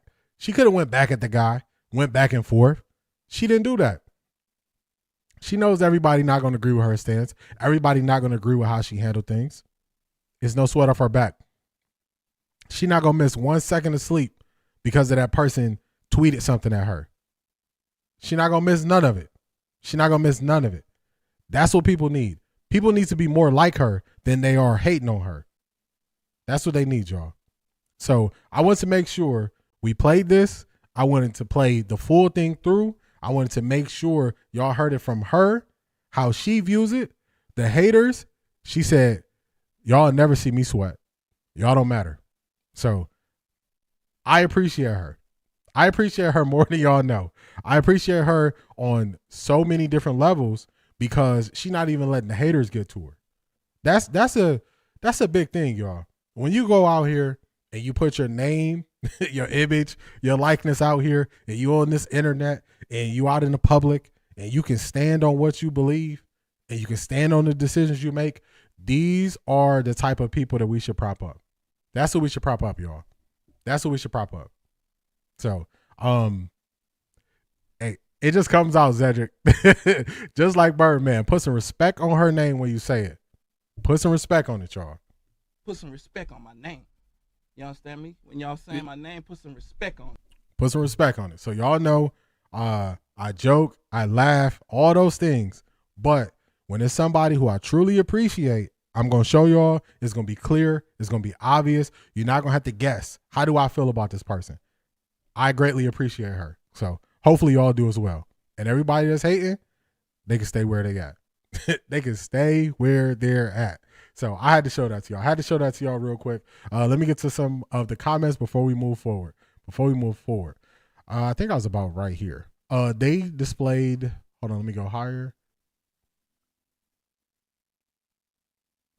When did Kevin become a victim? He always a victim to the people who think he could do no wrong. Always. I saw it and said the writing was wrote in her box letters on the wall. You're about to lose your job. I think you're speaking about Jamil Hill at that point. A good journalist can also pivot in my eyes. Cedric, I agree with that. I agree. That is crazy. I remember that presser now. Oh, please clip and put them side by side and tag everybody, including Roland Martin. Dang, he didn't say nothing crazy, did he? They displayed their true character or lack thereof. They did. They showed what's on the inside, not the representative that they show on the outside. These reporters insult the players inferior, but Kevin Stefanski doesn't even defend his players. He plays victim, and then they wonder why players can't stand him. Talk to him, CO7111.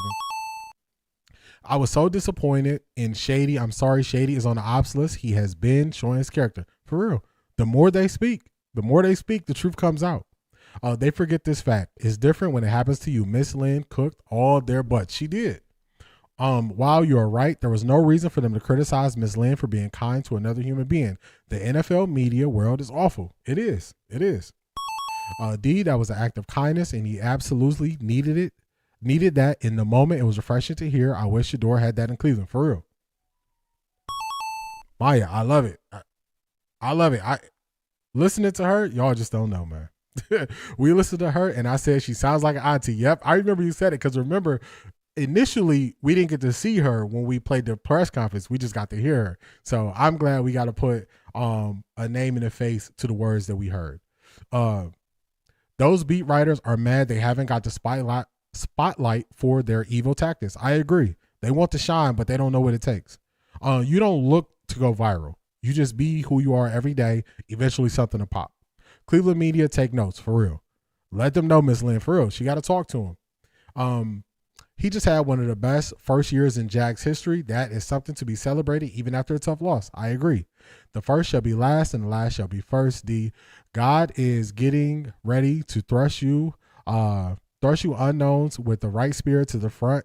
Stay you, D, because God is going to do something marvelous for you. Wet 11s, I appreciate you. I really do, and I appreciate your words. I always tell you, I appreciate your words. Y'all make sure that I get to wake up, and when I do this, I get to be myself. I don't got to play an act. I don't got to play a role. I get to just be me when I wake up every day. So I appreciate y'all for that. We got to do better about giving folks their flowers now before it's too late. Cedric, I agree with that. She ain't even got issue with the person's criticism. I love her character. She is big. For real. That is a major thing. That's a major thing. Major thing. She said, hey, I'm not sweating. I'm not sweating his hate. I tried to donate, but PayPal didn't work. I encourage everyone to donate to the paper. Yes. The Jacksonville Free Press. Jacksonville Free Press is the paper. Respect her name. For real. Respect her name. Saying it just like Birdman. It just come out like that. It come out like that. Miss Lynn for the win. I agree. D, she is the woman version of Coach Prime. I agree. Don't let the haters see you sweating. Be who you are and live in who you are. I agree with you. Miss Lynn deserves nothing but respect. Nothing but respect. Pay him dust. For real. Truly real. It's got to be real. It has to be. Thanks for playing the Cleveland presser, D. I wasn't sure what people were comparing Miss Lynn's question to. Yes. That it shows you these people don't put in the work. So when I know a lot of times y'all hear me say these people not putting in the work. They not doing the work. They not doing the research. It's real because this stuff happens in their face and they never talk on it. They never talk on it. I knew exactly which day it was. I knew exactly where to go to find it because I'm actually listening to it. I will tell you, here in Chicago, we have Black Chicago Defender. The company no longer exists, as does many other black newspaper companies that have disappeared. Our progress is attacked. It is. List those credentials, sis. Yeah, she put it out there. Put some respect on my name. Long response is what envy looks like. We no longer have real journalism in mainstream media. We have lobbyists. I agree with that. He had her on his show, but he never said she was right. Played in the gray area the whole interview. He kept saying, I understand what the journalist is saying, but get your money. Man, oh man.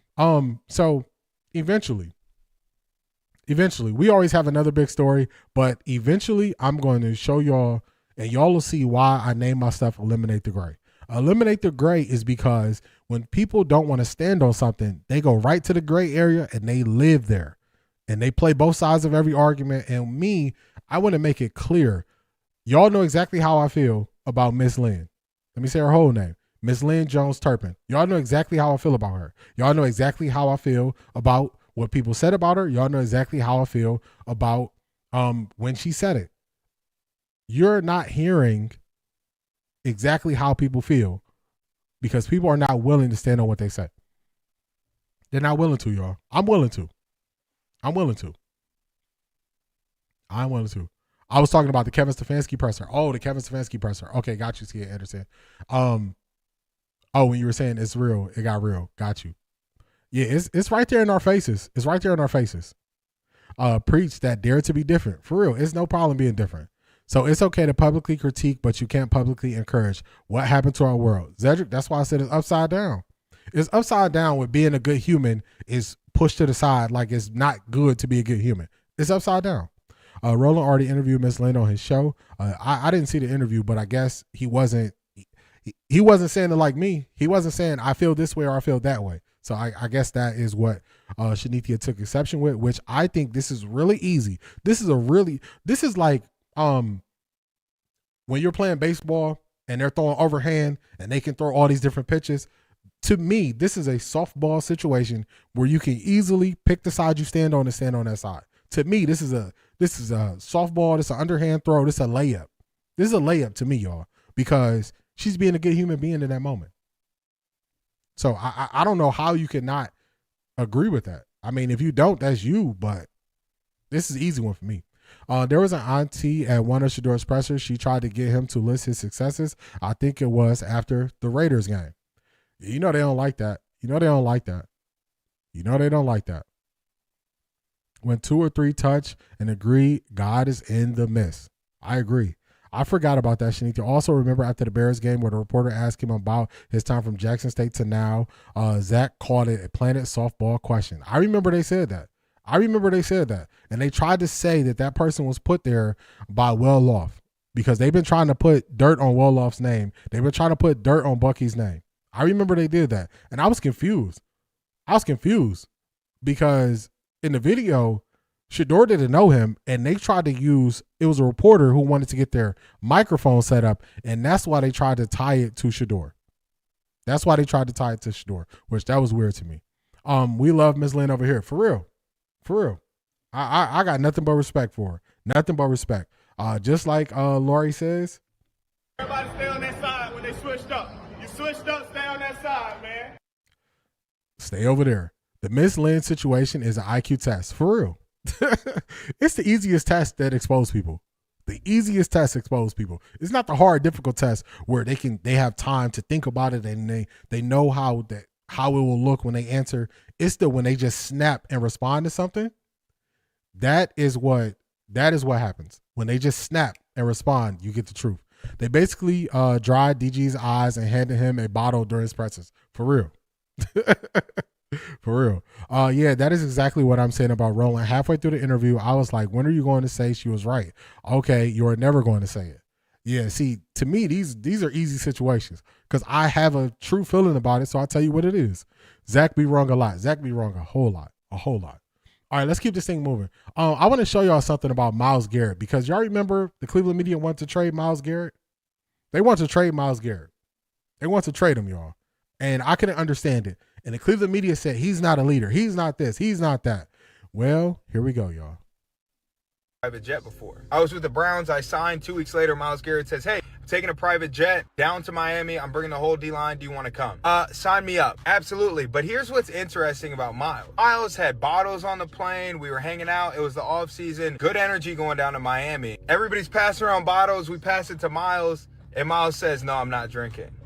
Miles, it's the off season. We have nothing to do. Why are you not drinking? Miles looked at us, dead serious. I'm drunk, and he goes, I want to be the best. Myles Garrett just broke the sack record for a couple reasons. One, he's the most athletic person I've ever seen. But two, Myles Garrett is the most focused athlete I have ever seen in my life. His off seasons are impeccable. His routine is impeccable. His lifting, everything he does off the field is impeccable, and you see the results of that. Will I go on his private jet again? Miles, if you want me to, I will. But it just goes to show how unreal he is.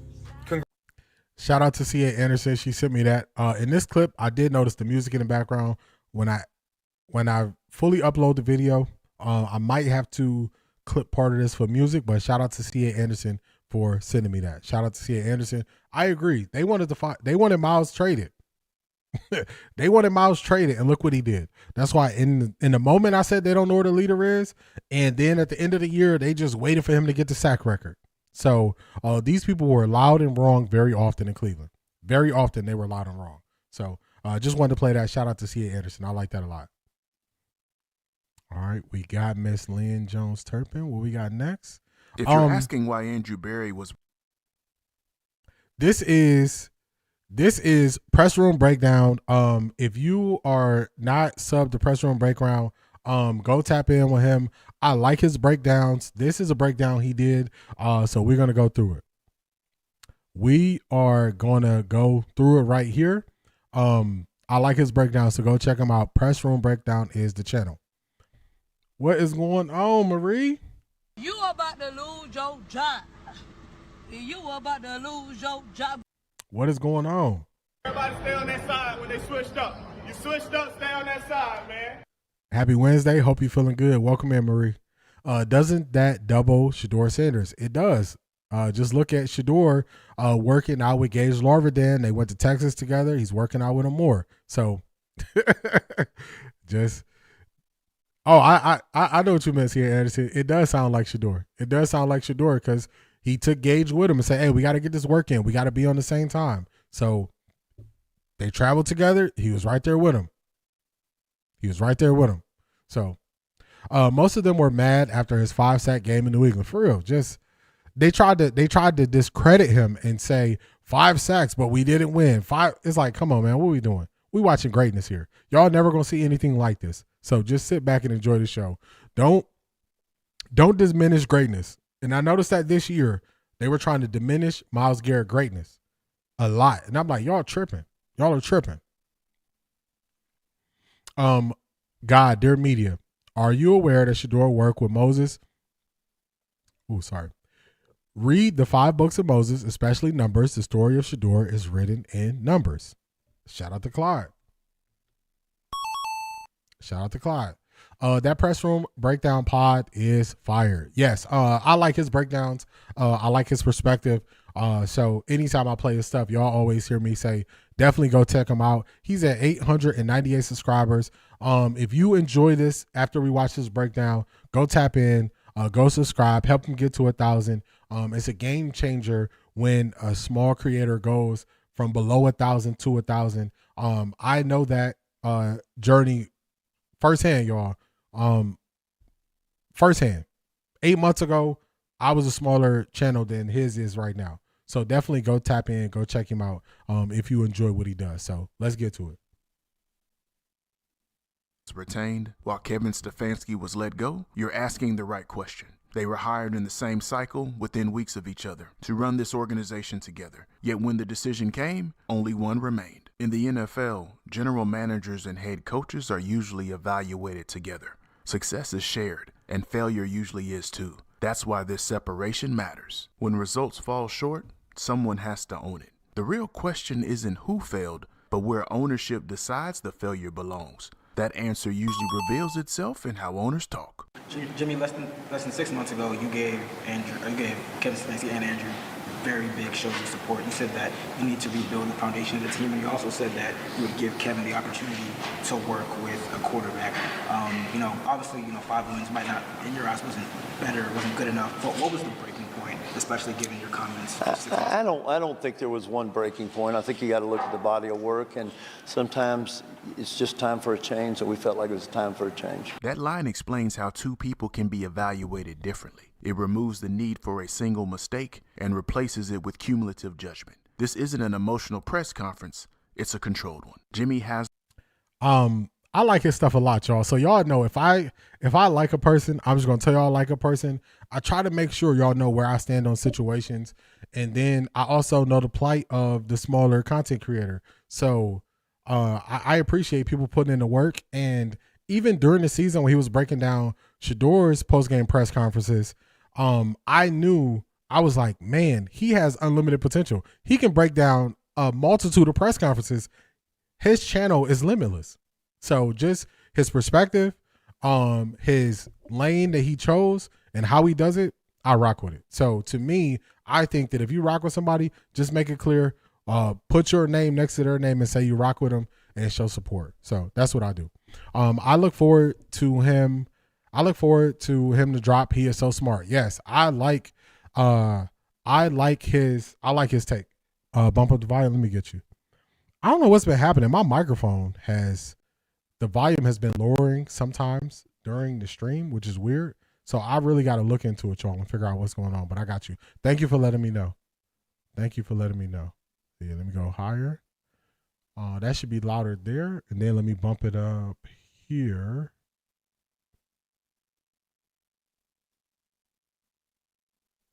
Make sure we get this thing right for y'all so y'all can hear. Make sure we get it right. Okay, that should be better. That should be better for y'all. Hopefully that's better. You have a prosperous heart, brother. I see you promoting other small pods. Big up. Yes, definitely. Press room breakdown. Let me drop the link in the chat for y'all. Press room breakdown.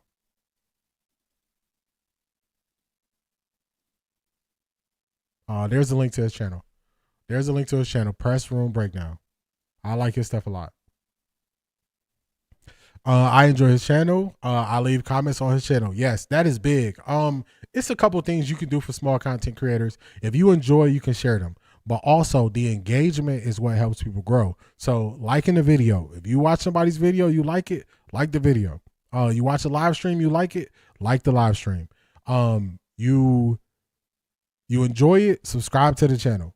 So definitely do those things, and you can really help out a smaller content creator grow. So anytime it's a smaller content creator, I make sure I show them love. Because I appreciate, and I know the other side of it. I know the work they putting in, y'all. I know sometimes it might be a 10-minute video. You think it's not a lot of work, but for you to get a quality 10-minute video, people putting in that work, y'all. They are putting in that work. So shout out to Press Room Breakdown. The link is there. No problem, Black Pearl. I got you. Oh my God! Wow!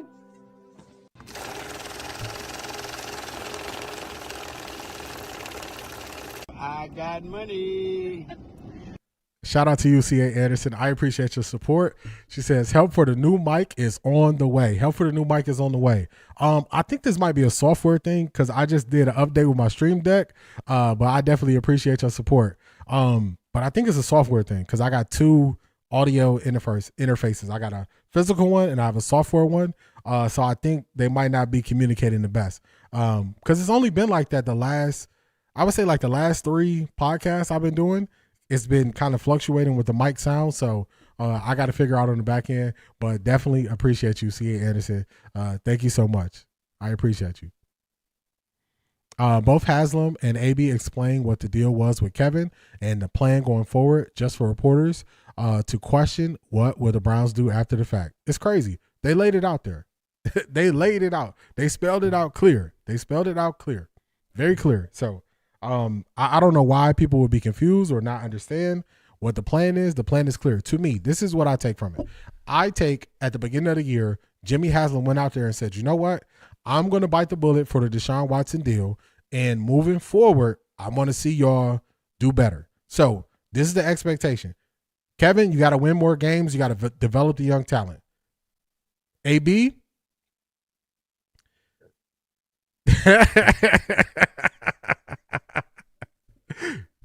Shout out to you, C.A. Anderson. Shout out to you. Shout out to you. You know what it is, too. See, it's funny because y'all starting to get to know me. It's so funny. I appreciate you. I appreciate you. C.A. Anderson said this to me, y'all. Stop it. Get some help. I can't turn it off. I appreciate you, C.A. Anderson. I appreciate you. Thank you. I appreciate you. He left, or he put out there what AB had to do. AB had to knock this draft out of the park. He said, knock the draft out of the park. And when he said knock the draft out of the park, he also spoke on how he knocked the draft out of the park. So I think they both had things and they had to get done. And this year, AB got his done. Kevin did it. So that's what happened.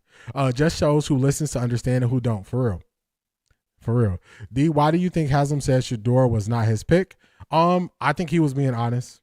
I think he didn't want to take credit for something he didn't do. And Jimmy Haslam has a way where if you watch him talk more, you'll realize he's not a person that can sugarcoat situations. If he wasn't in on it, he just going to say it. That's why his wife, if you notice, when he said that, his wife right next to him tapping him, hey, that's too far, man. Relax. Trying to reel him back in. So I think he was just being honest. That was on AB. AB wanted him. He picked him. And we allowed them to do their job. So that's how I take that. Shout out to C.A. Anderson. That's funny. Y'all starting to get to know me. Let's get back to it, y'all. Haslam opens this press conference as the owner of the Cleveland Browns, and he takes full responsibility for where the team is. He calls 8 wins in 2 years unacceptable. Although he takes responsibility for the performance, he still holds his head coach accountable. And in this case, accountability meant making a change. After responsibility is claimed, authority is assigned. Jimmy Haslam makes it clear the head coach search will begin immediately and Andrew Berry will lead it. This isn't procedural language. It's a signal of trust. When Haslam talks about Stefanski, the language stays personal and respectful. He's praised as a man and a professional. But there's no detailed defense of decisions or process. Respect is present, but alignment is not reaffirmed. Listen closely to how Jimmy Haslam talks about Andrew Berry here. This isn't vague praise or general support. He walks through specific decisions one by one. And that level of detail tells you exactly where ownership still has confidence. I want to comment on Andrew because I know there's... Let me pause right here. This is a good pausing point. Tool Man, what's going on? How you feeling? Shout out to Tool Man. Shout out to Tool Man. Also, where we at? Do you think it was because he don't like Shedeur? I don't think it was because he didn't like Shedeur. I didn't take, when he initially spoke on Shedeur, I didn't take from that he didn't like Shedeur. I took from that it just wasn't his call. He just didn't, he wasn't the one who pushed it. Because the wording of it, he had to make it really clear what happened. Because it was the third question he got on who was responsible for drafting Shedeur. Who wanted him. So when he said that, he had to make it clear, this was AB. This was AB. So I don't think it was from a place of he didn't like Shedeur. I think it was from a place of, let me clarify, because in that press conference before the season, it was the third time he was asked the same question or a question along similar lines in that press conference. So he just made it very clear. That's what I think. Shedeur Sanders, number 12 in the 144th draft selection, has biblical implications. 12 tribes of Israel and 144 Israelites in the book of Revelation. I've heard a lot of biblical references to the number 144. He had a team that should have gone at least 500. They underperformed because Stefanski didn't play his cards right as far as having Shedeur, and he assisted on DG. Rolled the dice and lost. Yes. Crapshoot. Ego got in the way. Thought he was the smartest one. Thought he was making the decision from a good place, but it was clouded judgment when he made the situation. It was his judgment was clouded when he made the decision to keep pushing Dylan Gabriel out there. That's what it was, and he never got to know Shedeur until it was too late. If he would have got to know Shedeur early and wouldn't have went in with preconceived notions and views of Shedeur would have saved his job. But he went in, his judgment was cloudy, made a poor decision, doubled down on the poor decision. He lost his job. All right, let's get back to it. Questions out there, well, why didn't you change both of them? Or why didn't you change Andrew and not Kevin? And I would say this, I think Andrew, over the last year, has done a very good job. And I want to go through that because I think it's important to talk about the moves he made to strengthen our team, okay? I think it began with what I would call a very efficient free agency. We added one player, and that player made a substantial difference in our football team, and that was Malik Collins. And Malik is not only a really good player, he's a really good person who was a leader on our defense, a leader in the defensive line room. Andrew negotiated a trade a week or two before the draft started, in which we added 3 draft picks, 2 last year, a second and a fourth or a fifth, and a first this year, okay? Then I think we had one of the better drafts that we've ever had. I think we added 4 really good football players who were either first team all-rookie or second team all-rookie, and I think Carson has a really good chance to be the NFL Rookie of the Year, defensive Rookie of the Year. I think what's important to understand about our rookies, though, and you all see them, you all know them, they're not only really good players, they're really good people. And they will be the cornerstone with which we'll build and grow and develop this winning team. But I think it would be short-sighted to not just look at free agency, not just look at the draft, but also to look at a couple of other moves Andrew made. We have struggled to have a consistent place kicker here really the whole time we've earned the team. And I guess the way we started this year, you'd say, looks like you're continuing to struggle. Our grandsons were at the game, and we were coming back to Cleveland last night, and I said, Andre Schmidt is a great lesson of when you fail, pick yourself up, persevere, and good things will happen. And the signing of Andre and bringing him on, holding with him that first week when everybody was saying you need to cut him, you need a new kicker, I think we've hopefully solved our place-kicking woes for a long time. Quality person, the team believes in him, and we're glad to have him. And then lastly, I think something that's underappreciated was the Tyson Campbell trade. Tyson is, here again, a really good player and a really good person. And I think all you need to know about Tyson is he has been playing with a bad shoulder for several weeks. We were unsure if he's going to be able to play, got hurt in the first half. He went in, got treatment, came back and tried to play in the second half of a game where we were trying to win our 5th game. It wasn't like we were trying to make the playoffs. I think this year we not only added, and I'm repeating myself on purpose, really good players, but also really good people. And I think that core that Andrew has put together this year will help move us forward. We hope to have similar results this coming year. Before you hear, he just laid it out right there. He laid it out right there. It's all about the core that he has put in place. It's all about the core he has put in place. So that's why Kevin Stefanski didn't make it. That's why he didn't make it. Where do we leave off at? Part of it, too, is reporters just a week prior were saying Dylan was AB's pick and Shedeur was Kevin's. He was clearing that up for the last time, for real. Top-notch defense. Offense could have moved the ball with DG, and special teams was scary bad. Shedeur did everything right, and he ignored it based on a preconceived egotistical pride, for real. Okay, TK, I see you cleaned it up, so I'm going to come to your third one. Plus, the media was killing him about being an overbearing owner. He said he didn't think Shedeur Sanders would be available on Friday, but he was there on Saturday when he woke up. Barry and the team made a decision. For real, I agree. I think he clarified it for the owners because of the residue of the Watson deal. That Shedeur draft fall has yet to be truly explained. Waited for the 34-30. I agree. I was proud of the rookie play this season. I was too. Kev ended up with the stupid prize, just like Taylor Wife said. Yeah, play stupid games, win stupid prizes. I agree with that. Pride comes before the fall. Stefanski is going to another team and be a mediocre coach.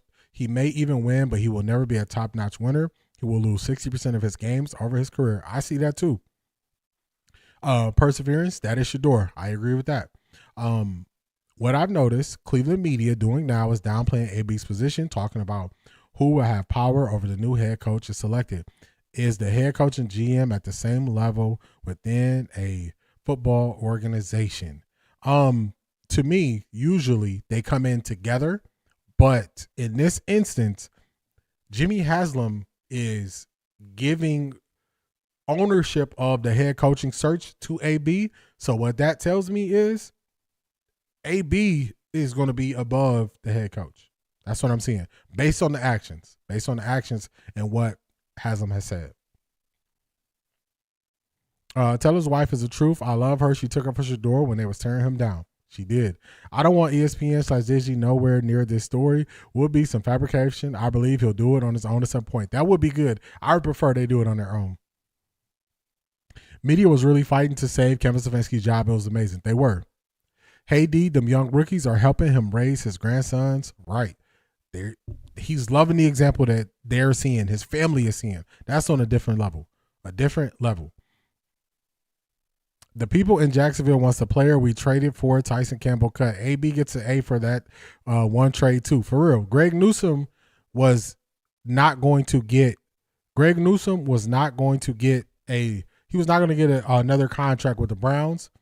So since he wasn't, trade him, got a guy under contract who is better for our scheme. KC, what's going on? I just put it there for you. It is Press Room Breakdown. But I just put the link right below your chat. KC.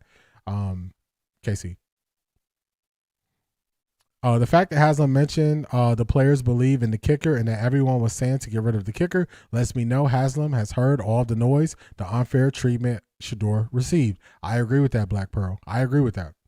AB knew Shedeur would not stay backup. He knew people would be calling for him as QB1 while Kevin Stefanski was playing checkers. AB was playing chess. He got the QB he wanted and that rookie draft class. I agree. That's why I said AB removed all the pawns off the board.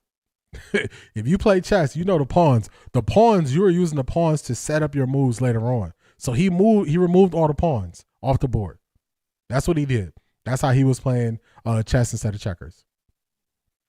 I've been in and out. Was it mentioned that Zach Jackson recently wrote an article about DG was Stefanski pick and that's why he was fired? Now he wasn't developing Shedeur, done in the dark, into the light. No, I didn't even see that. Man, these people, they trying to cover their backside because they was out here looking crazy. Zach Jackson has moved from the person who I look at his words and I listen to a person that if I hear clip notes about what he says, I'll comment, but I don't really go out there looking for what he says. No problem, KC. I like Press Room Breakdown channel. I like it a lot too. He won me over when he traded Flacco. Yep. He moved the people right out the way. Oh, you going to make Flacco the backup and not Shedeur? Get him out of here.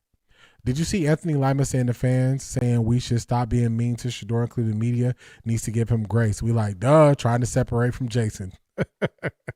It's a little too late, Mr. Lima. Everybody stay on that side when they switched up. You switched up, stay on that side, man. A little too late. Everybody go check out Press Room Breakdown. Really good breakdown. I like the work he's doing. Definitely go check him out. Zach Pender and I can't rock with him. I think even Belichick got lucky to have a generational winning QB. Otherwise, Pats wouldn't have been a dynasty. They became coaches' job is to put the chess pieces in the best position to win, for real. Yeah, they've been calling out Greg Newsome bad. They said he was terrible in the playoff game. He is not good at man-to-man. So if you want to run man-to-man, it's not going to work. He is more of a zone cornerback. So Zach Jackson is fair weather. Yeah, Zach Jackson, Anthony Lima, y'all know where y'all can. Everybody stay on that side when they stay over there. Up. You switched up, stay on that side, man. Wow, that's okay. Let's. All right, we're gonna go past this. We're gonna get to this, y'all. We're gonna get to this. This is Boog. Let's address the elephant in the room. Hopefully Beast is still around. Beast, this is what you asked for. We give you what you asked for here, but this is what Beast was asking about. This is another small podcast. I want y'all to check them out as well. They have Boog on there. This is Developing Athletes Podcast. This came out 3 weeks ago. They only have 474 views and 202 subscribers. Definitely tap in and go check them out for the full interview. I'm not going to play the full interview. This was a good interview. I watched the entire thing. This is the link to their channel, but definitely go tap in with them. This was a really good interview. We're going to get to maybe about 15 or so minutes of it, but definitely tap in with them, check them out. I like their work. 202 subscribers, man. We got to help. We got to get them up there, y'all. We got to get them up there. This is another good channel, another developing channel. Tap in with them. Lima said that sarcastically. I believe it. Zach lost all credibility with me. Yeah, for real. He just got to stay over there. He just got to stay over there. When he said, and let me talk to the fans, I knew he was speaking straight to my face. Yeah, I'm a rock with him. For real. Lima is on the ops list. Lima was the first person on the ops list. Or Ty McShay. He number 2 on the ops list. This is a good podcast. First time, heard it yesterday. Yes. Excuse me. Latika sent this to me, and she sent me a clip on IG, and she was like, we got to find this podcast. And then I found the podcast, and then I started watching it. She checked it out yesterday. This is good stuff right here, y'all. Developing Athletes podcast. This is good stuff. Let's tap in. Ivy League Mac, I'm new to football. I initially thought Zach was an honest person when I heard him speak early in the season. He switched up big time. Big time, Zach switched up. All the Shedeur hating media is just mad because Kevin Stefanski was their inside source. That's why they are mad, and they are not plugged in anymore. For real. That is it. For real. All right, let's play it, y'all. Here goes Boog on the Developing Athletes podcast. To sit up on this one. Hey, why they playing with my boy Shedeur like that, man? Man. Like, hold on, man. I Like, hate it. I hate it. This like self-sabotage, though. I hate it. I hate every bit of it. You know, he don't deserve that, man. Yeah. You know what I'm saying? It's a great young fella. I mean, he been good to everybody. Ain't never been in trouble. And I hear people, man, you know, he slid in the draft because of, you know, character concerns. I'm like, what character concern? You talking about this the same NFL who, well, I ain't gonna say no names, but somebody could kill somebody before the draft and still go get picked the top 10. Yeah. Like, character concerns, what are we talking about? Because he's confident? Right. You know what I'm saying? Because he understands who he is. That strike a nerve even more than killing somebody. If it's the wrong person confident, Yeah, it right. does. They want to silence you. You're going against a system that wasn't designed for us to win, really and truly. It's their system, and nobody's bigger than the system. And when they get a chance to show you, they're going to show you. Yeah. At the end of the day. Then they try to compartmentalize it and say, oh, we don't mind other people. The quarterback can't be like that. The quarterback got to be the leader and all this. They, you know, they going to always try to put something on it. So I know y'all don't feel good about that, but I'm pretty sure they got a plan for him or what. I'm thinking he going to be started by week 6. Because, look, you got to think, I like Joe Flacco, but we know what we're going to get out of Joe Flacco. No problem, Laurie. I got you. No problem. Wet 11, subscribe because of UD, but if it goes left, I'm gone. All good. You got to maintain your subscribers. You got to do good, keep doing good work. But early on, I'm just telling you, I like the work that they're doing. Cleveland media is hustling backers. Ivy League Mac, they are. She made a good point about the wrong person being confident. Dart is praised for his swagger. It's just Maya for real. Dart is praised for Shedeur's question about it.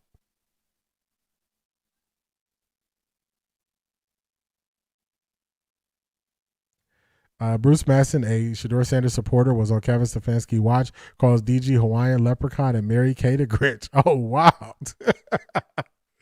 Oh, man. I can't unsee it now. I can't unsee it. The Grinch, I can't unsee it. Yeah, this is the long version. This the full thing. This the full thing right here. They're going to be 6-6 at the break. I mean, you know, or 5-7 or whatever it is. And it's going to be like a middle of the road type deal. So, like, why not just go straight to developing a player? I don't understand why. Like I said, there was so much that's out of our control. But I would give him credit because the things that he can control, he definitely controls. He's showing up, he's working, still got a smile on his face, he's not feeling depleted. And I think, and they thought that, because even when they knocked him back, because I always said this was my thing. When you got a kid like that, they don't want you, especially as a young African-American male coming in like that, having a head start. It's like, we know you're going to get it, but we want to be able to say, we gave it to you. You got it because of us. I don't want you coming in already made man. Like, I'm going to knock you back. You got to start where the rest of them started at. Yeah. So, when that happened and understand that, it's cool. He took his lick on the chin, not really understanding why, but he never questioned it, never wavered. And for him to be still in the spirits that he's in and still showing up every day, like, it's cool. Like, we good. But I also give credit too for the work we did as a team collectively, because even when they thought they did what they did, which is, that's here, whatever it is. I can't say exactly what it is. We could make up stuff all day. But that kid had made $24 million plus from January before the up into the draft in a matter of a 4-5 month span. So that's the stuff you can't humble them, man. That. You can't. So when everybody was talking about Shedeur needs to be humble, I'm just gonna tell y'all, man. All the people who were saying Shedeur needs to be humble is losers. They was losers because they just wanted to bring him down to their level because they know they can't reach his level. So they wanted to bring him down, y'all. They wanted to bring Shedeur to their level, and they thought it was gonna work, but they didn't know what was happening. We was just talking about Shedeur jerseys and how you gotta. When have y'all ever, as long as you've been an NFL fan, had to go use the customizer to buy a star player's jersey because it's sold out to that degree? This is not normal, y'all. They were not ready for what Shedeur is, what he brings. They were not ready to embrace the eyes that he's bringing there. So he's handling this totally different than what anybody else would have. And that's why I always say Shedeur at that age, how he handled it, I give him mad props. I give him mad props because I know I wouldn't have handled it the way he has. I wouldn't have been showing up with a smile on my face every day. I know I wouldn't. So you got to give him respect for that. Boog said they filmed this back in September. Crazy how things played out. That's crazy. That's crazy that this is how it was that long ago that they did this. But you see how they were calling it before it happened, and you see how they're speaking on it. Yeah. So, like, let me ask you this, man. Like, do you think it's better for him to get waived and he can go wherever he wants to get away from the Browns? I don't know if you can really talk about that because he's still in it, but like I've looked at it like, man, if they cut him or waive him, then he can really go to a team that wants him. I mean, we could say that, but I would also say 31 other teams passed on him for 5 rounds. So, do teams really want it? It's some shit in the game, though. I know it got it. So for me, it's like you take the hand that you dealt, and I think for them, I think Cleveland do have a plan for him. I just don't know what their plan is. Mm-hmm. Yeah. And from there, I think he just got to continue doing what he's doing because the opportunity is gonna come. We don't know when, but it's coming. It's gonna come, for sure. And he's gonna be ready when it comes. And that's what they don't like. You say they don't like certain things, but when you trying to change something that's been losing for so long, the swag got to be there, the confidence got to be there. You can't go in there like everybody else that came before you and failed. Mm-hmm. And that's what we knew when it was time to turn around Jackson State, when it was time to go turn around Colorado who won in 11. Mm-hmm. We knew that once you bring that confidence to a city and you get everybody excited, that pours into your organization. Get them used to it. Let me pause him right here. He is making a really valid point. So much of the Cleveland media is stuck in their ways. It's so much losing. If losing is backwards and going forward is winning, they still going backwards. They can't identify winning, so they are knocking people who know what it takes to win. The first thing you need, if you're going to be a winner, is you got to have the confidence that you can do it. You got to have the confidence that you can do it. Before you even do it, you got to have the confidence. So they wanted to break his confidence, which would then not help in what we're trying to get to. Shout out to you, Maya. Enjoy the rest of your day. Thank you for tapping in. So he needed the confidence. They had an issue with the confidence. So if you just look at it, to turn around a bad situation, it cannot look the same as it's always looked. The Cleveland media is calling for the same type of quarterback who has came in here and they ran out of town in 2 to 3 years every single time. Every single time. They want what doesn't work. They're so clouded that they don't even realize that the way they want to do it doesn't work. They're so lost for answers that they are saying, you know what? We should just lose. So losing is going to help us win. Just think about that when you say that. So I'm going to lose my money to make money, not use my money to make money, not handle my money better. I'm going to lose to win. When you really say that out loud and you get out of the the sports world sometimes, and you just really look at stuff, in what industry would that be the approach? We're going to lose our way into greatness? No. We're going to keep doing things the same way and it become better? No. To turn things around, there has to be change. It's losing on the walls. It's losing all over the building. It's losing everywhere. You got to wash all that losing out of there. Wash all the losing out. You got to bring the winners in. That's why at the end of the year, I said, no, you don't want these people losing. You don't want these rookies losing. You don't want them accepting losing. Once you accept losing, you're a loser, and it's going to be way harder to break a person from being a loser to make them a winner than it is to take a winner and let them go through the lesson and get better for it. Those rookies got better for it. They were fighting to the end. Losing would not have helped the situation. Would not help the situation. That's why I came out so hard against everybody who was mad about the draft picks, and I was calling them losers by name because they don't even realize the conundrum that they are in. They don't even realize it. Everybody says, you do the same thing over and over, expecting different results is insanity. But they are calling for you to do the same thing over and over again, and they don't even realize it. That's why I can so firmly say they're losers. That's why I can so firmly say it. Where are the videos or people saying, or people coming back against me saying, I'm not a loser, I'm a winner. This is how I view it. Nobody said that. Do y'all see people making videos saying they're not losers? No, because they know they had a loser's mindset. They know it. They know it. So I really appreciated that point where he said the confidence has to come in. The confidence has to come in. Leroy Horde, he on shaky ground. He was right that time, but we don't even got to play Leroy because I said it too. I said it before Leroy said it. Yeah, I said that's a loser. A loser thinks you go lose and losing gonna turn into winning. That's not how it works. You got to start winning, and winning turns into winning and sustain success, not losing. Losing don't turn into it. So that's what it is. Same organization that wanted to trade Miles. Same organization that wanted to tank. Same organization that think a 20-year-old is a distraction to a habitually bad organization. Be for real. Talk to him, doggy bone. Cleveland media and its fans have such a loser mentality. I've never seen anything like it. It's the definition of insanity. There you go. Think about it. Nobody is saying, when I'm calling all these people losers, which one has fought back? Which one has said, I'm not a loser, I have a winning strategy? None of them fought back. None of them fought back. Nobody came to me and said, I'm not a loser. Nobody clipped my video and said, he's not telling the truth about me, because I just played their own words. They're so seeped in losing, they don't even know they're losers. Just like Wet 11 said, it's in their DNA. They can't get it out.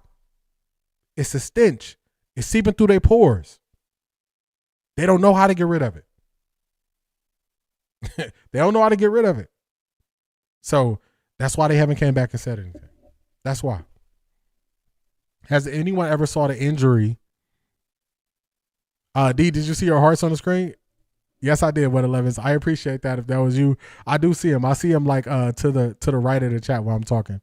Like Shedeur said, speak life, not negativity. For real.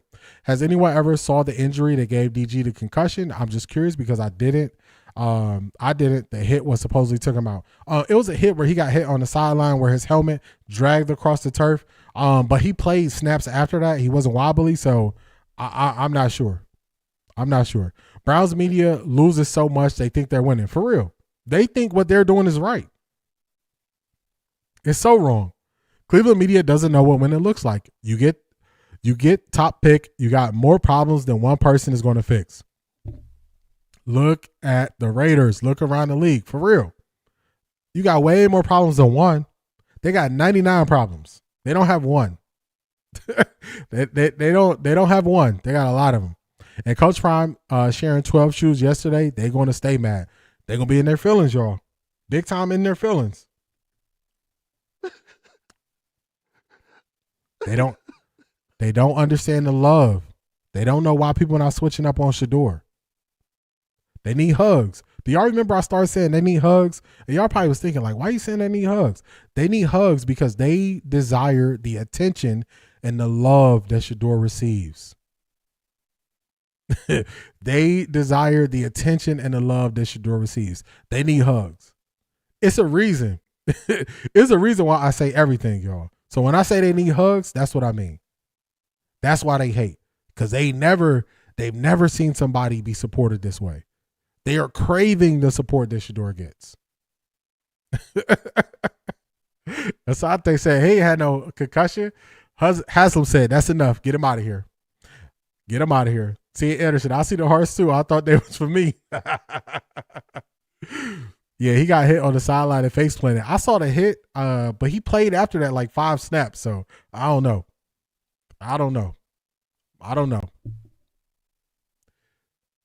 I be telling folks, Cleveland wouldn't know a good QB if one slapped them in the face. Whatever they say, do the opposite of what they think. For real. We don't got to go to the stock market. I was about to tell something about the stock market, but it's funny. I don't got to say it. They don't know what they're looking at. They don't know what they're looking for. And then they just keep saying, I don't know if Shedeur is good. I don't know if Shedeur is not good. Well, tell me what a good quarterback looks like. Without saying the name, tell me attributes. Tell me something he can show. Because if you notice, they just say they don't know if Shedeur is the guy. They say put him in a competition. They say all these things, but they cannot tell you what a good quarterback looks like. The only thing they can do is name another quarterback. But what do all the good quarterback? What are all the traits that good quarterbacks have? If you look at the top 10 quarterbacks, what are the traits that they have? They can't tell you. So why are we listening to the people that can't tell you?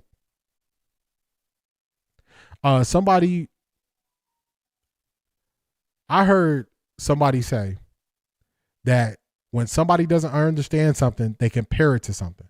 Now, it's a difference between comparison and an analogy. And a lot of people, they compare because they don't understand. You give an analogy, it shows your understanding. So that's why as soon as somebody goes to compare, oh, well, Clint Kubiak is just Stefanski 2.0. You don't understand. You don't understand. That's what I take from it. So if y'all notice, there's certain people that I just skip past what they say because I'm like, they don't understand. They don't understand. Cleveland media keeps looking and waiting for the great white hope. Shaking my head. They're looking for a savior. They're looking for a savior. But what they don't realize is the savior comes in the form of 53 guys, not one. The whole team got to get better, not one player. You do know nervous breakdowns and concussions have similar symptoms. It's kinder to say concussion. Ooh, I didn't know that, C.A. Anderson. But that makes sense. It makes sense. It makes sense. All right, let's get back to the book. The top 10 quarterbacks are doing the same thing Shedeur is doing. There you go. There you go. Some of them need hugs. Oh, no. You wild for that, Craig. D, do you think Sanders needs to compete to start? I don't. I'll expand on that too. I don't think he needs to compete to start because he's a self-starter. A self-starter. So there's a difference. So if you become an entrepreneur, if you start a business, you got to wake up every day and you got to put in that work to get to where you want to go. You got to do it. It's not going to be anybody looking over your shoulder telling you got to do this, this, and this to get ready. You have to have that internal drive that leads you to do the things so you can work towards getting better at whatever you're working towards. Shedeur has that. The people who are saying he needs a competition are the people who don't have that internal drive to do anything on their own outside of what they do when they just go clock in wherever they work. And this is not a jobs are bad or jobs are good. This is just explaining the difference between somebody who's willing to take their chance, take the risk, go outside and put in the work versus a person who's not. So to me, when Shedeur is putting all the work in the offseason, he's always working with his QB coach. That shows me he doesn't need competition to push him to the next level. A lot of people need competition. A lot of the people need incentives. Some people just wake up with so much competitive juice, so much competitive edge that they just want to be the best, and that's enough. That's enough for them. Remember, I went on a rant. I said Did Myles Garrett, do they put Myles Garrett in a DN competition before the season? No. Denzel Ward, they put him in a cornerback competition before the season? No. The rookies that they played, Mason Graham, Carson Schwarzenegger, did they put them into a competition before the season? No. So it's a difference between a self-starter and a person who needs the structure to get it. So that's the difference. So I don't think Shedeur needs a competition. I don't think so. I don't think he does because he's a self-starter. And we see that through all the work he puts in. Their family, the Sanders family, is filled with people who are self-starters. That's what it is. They're filled with people who are self-starters. Shiloh went from not being in the NFL to being one of the best content creators. Content creation is all about you being a self-starter. That's what it is. Self-starter first and your creativity next. Look at Shiloh. He doesn't need people to tell him, oh, create content this way, be this type of person. He's himself. So you see it in the family, self-starters. It's right there. So I don't think he needs that. And I think people who don't understand that, they need to say that. And look at the people who are saying he needs competition. It's because they don't know. They don't know. They can't do it on their own. So that's the difference. So sorry that was longer, but he doesn't need competition. Not a quarterback competition. If Shedeur needed a quarterback competition to bring out the best in him, he would have not been able to go through everything he went through in Cleveland this year. He wouldn't have been able to. Cody Kessler still has PTSD from his time on the Browns. You don't hear Shedeur sounding like Cody Kessler. When Cody Kessler talks about the Browns organization, it sounds like he's talking about the boogeyman.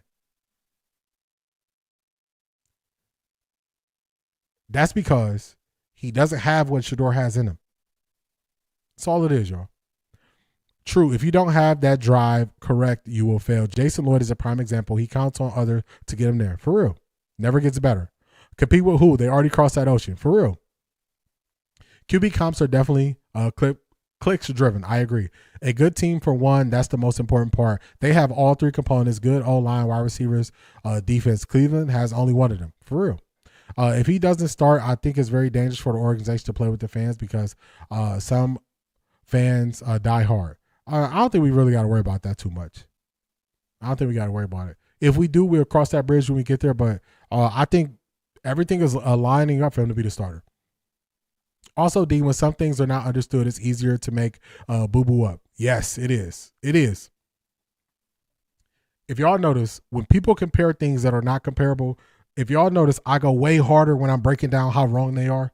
When Jason Lloyd said Clint Kubiak is Stefanski 2.0, do y'all notice how hard I went to break down all the differences between the two?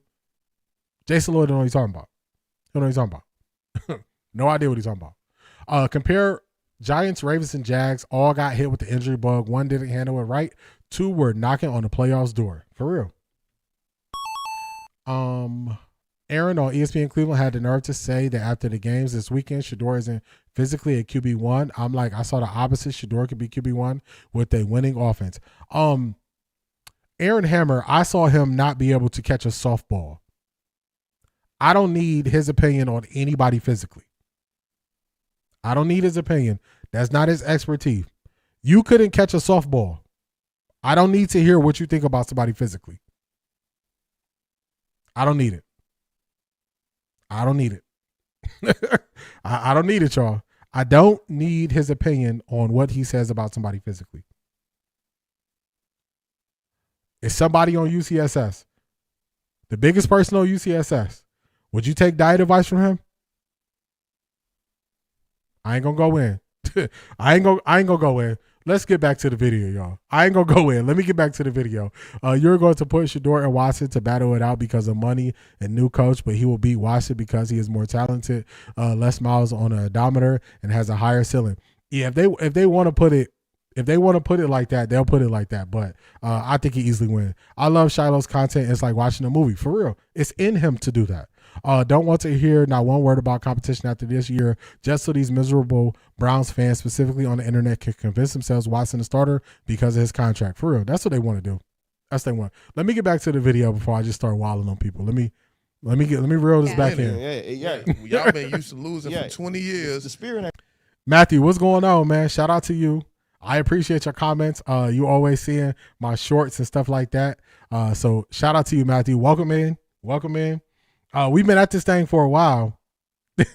we've been at this thing for a while. So shout out to you for being here, Matthew. Shout out to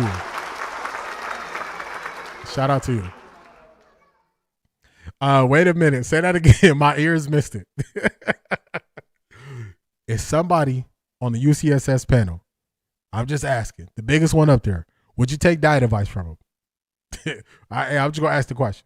Would you take diet advice from him?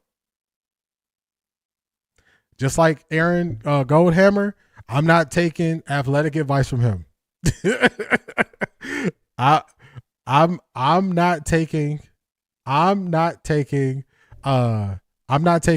any physical advice from a person who can't run in a straight line and catch baseball. I ain't doing it. I ain't doing it. I think with Shedeur being covered by Cleveland media, they became increasingly concerned that we knew they weren't that talented or real journalists. Up until Shedeur, they were able to hide their mid talent. They were. I totally agree with that. Once you shine the light on them and you listen to them, you were like, they don't know what they're talking about. I saw somebody the other day. I saw somebody on UCSS call out the Browns because the Browns wanted to keep their defense intact. And they said, what other team would do that? Did any other team do that?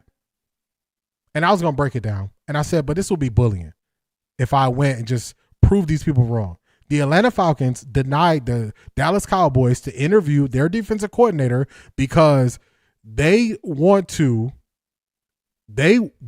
keep their defense intact in Atlanta. That is a very similar thing that the Cleveland Browns have done and said. It's going to be ultimately up to the head coach, but we would prefer to keep it intact because we have a defense that fits this system, this scheme. They have proven results this year. The Atlanta Falcons are doing the same thing. It would be like I'm bullying these people if I broke down their content all the time because they are that wrong. They are that wrong. So that's why I just can't keep even breaking down the stuff they say because they just don't know. They're not putting in the work. They're not putting in the work, y'all. And they don't know what they're talking about. So they don't know what they're doing. Shout out to you, Matthew. Hey, I'm putting in the work, man. I'm putting in the work, and I want to make sure y'all enjoy it every single time y'all tap in. Shedeur supporters said, not so fast, Buzz Lightyear. Roll those lies back, for real. Wet 11, sometimes you just got to put it out there. I'm not here for the QB competition. There is no time for that. Develop Shedeur, move it forward. They have made their money off the pre-QB1 Shedeur era. For real. I agree with that. I think Watson is still a competent QB and a competitor, not top 10, but above average, and will probably start on at least 12 other NFL teams. I agree. I would just say more so his contract situation, his health situation, versus the potential upside versus his potential upside. I would go with Shedeur. That's what I would say. Funny how all these commentators that couldn't do it themselves can tell others how to do their job. For real. For real.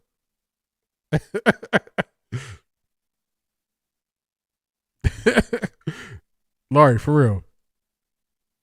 Hey, I ain't say someone wasn't putting in the work on the panel. Take it as you may. Hey, put two and two together, y'all.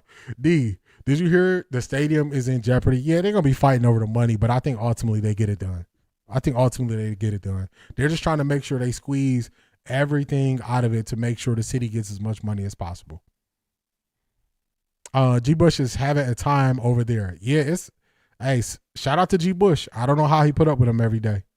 A reminder, hello, Mr. Mendoza. My name is Vinny Testaverde. In 1986, I won the Heisman, and I was drafted number 1. I made my first start during Week 13 during the CFC against Penn State. I threw 5 interceptions. For real. We saw the quarterback for the Buffalo Bills throw 5 interceptions in the first half of his first game, and they wanted me to believe Shedeur is the worst since 2000? They're crazy. Some of them are just test dummies, for real. That's all it is. Try out this new saying and see if it stick. Let's get back to it, y'all. Let's get back to it. Let's get back to book, y'all.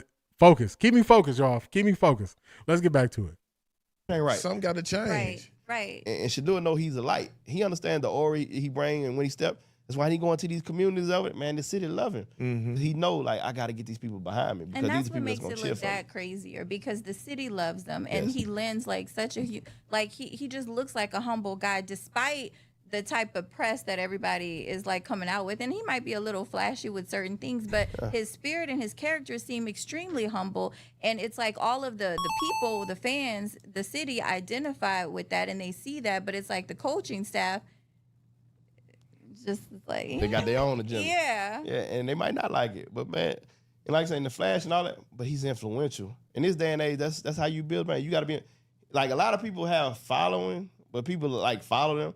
But people want to be like him. Yeah. It's different when Influential, yeah. Like, you got to be influential. He's that. He's every bit of that. Like, he can go anywhere and people, you know what I'm saying? That's because he didn't stamp that already. Yeah. So a lot of people don't have that. And for him, like, for me, if you're trying to change something that's been bad for so long, eventually when they give him a chance, so when he came into the first preseason game, you know, because he was questioning it. I'll be honest with you, when he came in with the radio and his teammate Apex, carrying it with the music, and he had his chain on and his glasses, swag. He questioned if he should have even did that in the beginning. He was like, man, should I? And Apex told him, nah, be you. If you going to do this and you about to start, you know, the whole world watching, I need you to be you right now. Be you. Yeah. And that was the best thing he could have told him. He said, bet, let's go put this chain on. Yeah. And that's the game. That's the game he started. That's the game he started. Played great. And went there, tore it up. You know. And, you know, but again, I always say this, man, don't take a Bugatti and try to turn it into a Honda. Yeah. It's not gonna drive the same. Right. If you got a Bugatti, treat it like a Bugatti. Mm-hmm. But the problem I say that is when you're trying to sell Bugattis to people who never bought a Bugatti or never drove one, they don't know what they're dealing with in some cases. Yeah. That's a Bugatti. I know for a fact that's a Bugatti. You don't know what you got. He done put all this on his back and his shoulder for years. Mm-hmm. So I'm always have. Let me pause him real quick right here. He's about to make some more valid points after this, but that is a very valid point. If you've never bought a brand new car, you don't know the feeling. So he's saying, man, this is a Bugatti, and y'all trying to drive it like a Honda. It don't even make sense. Why have the Bugatti? That's the Cleveland media. The Cleveland media believes they're driving the same Honda that they jump on 480 and drive all the time. Jump on 77. They driving that same car. Jump on 90. They driving the same car, that Honda. They don't even realize. It's a Bugatti. It's the summer. It's nice. The sun is out. The road ain't slick. You can open it up. And they don't know what to do with it. They don't know what to do with it. Fumbling and bumbling with the keys. Don't know how to open the door. Don't know how to start the car. None of that. That's the issue. Peyton Manning threw lots of picks his whole career, for real. Sometimes flocking birds flock together. You got to see who you were before eyes got on you, for real. I like that. You go look at a lot of my content before now. I'm the same person. My sound wasn't good. The look of the podcast wasn't as good, but my sentiment, my points, and the way I made them was the same. So even with more people, I still do it the same. I even do something. So I don't even look at how many people are in my chat. I don't look at the number of people watching it live. I don't do none of that because I want to give y'all the same energy if it's 2 people here or if it's 1,000 or 1,000 or if it's 10,000 people here. I'm going to give you the same energy, not 1,000. So I don't even look at it because I know you can get caught up in that. Like, oh man, I'm doing something nice. It should be more people here. Nope. I'm gonna give you the same energy, whether it's 2 or it's 10,000. 1,000. I'm gonna be laughing at that all day, y'all. So that's how I do things. Cleveland media driving Pintos for real. They no backseat. Or they driving Ford Escorts, the 2-door. That's the one thing I questioned as he was going into games. I think he toned down how he was for Kevin and the Browns, for real.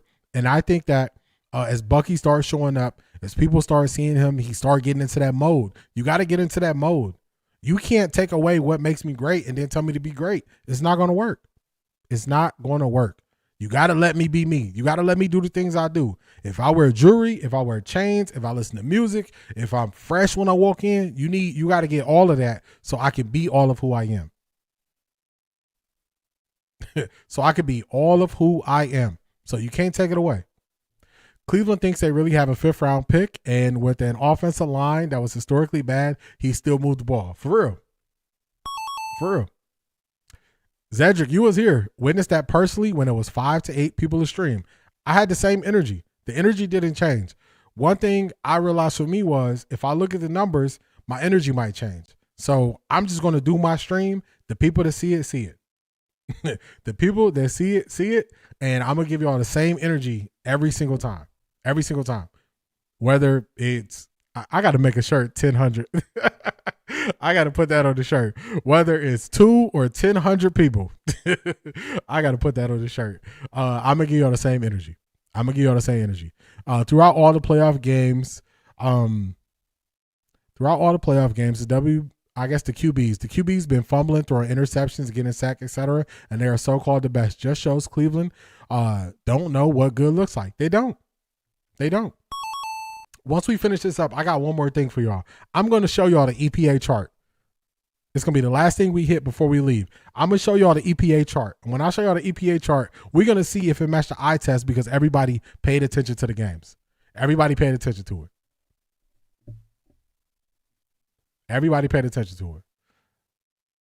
I think I got everybody up there. Okay, got it. Let's get back to Boog. Have faith. I know what he did for us. And then he never complained. All he had was scars to show for it. We done put him in some bad situations, bro. We done put Shedeur in some bad situations. When you said it, what you mean? And not like bad as in just, bad. It was good for him. But bad as in, man, hey, man, you fresh out of high school?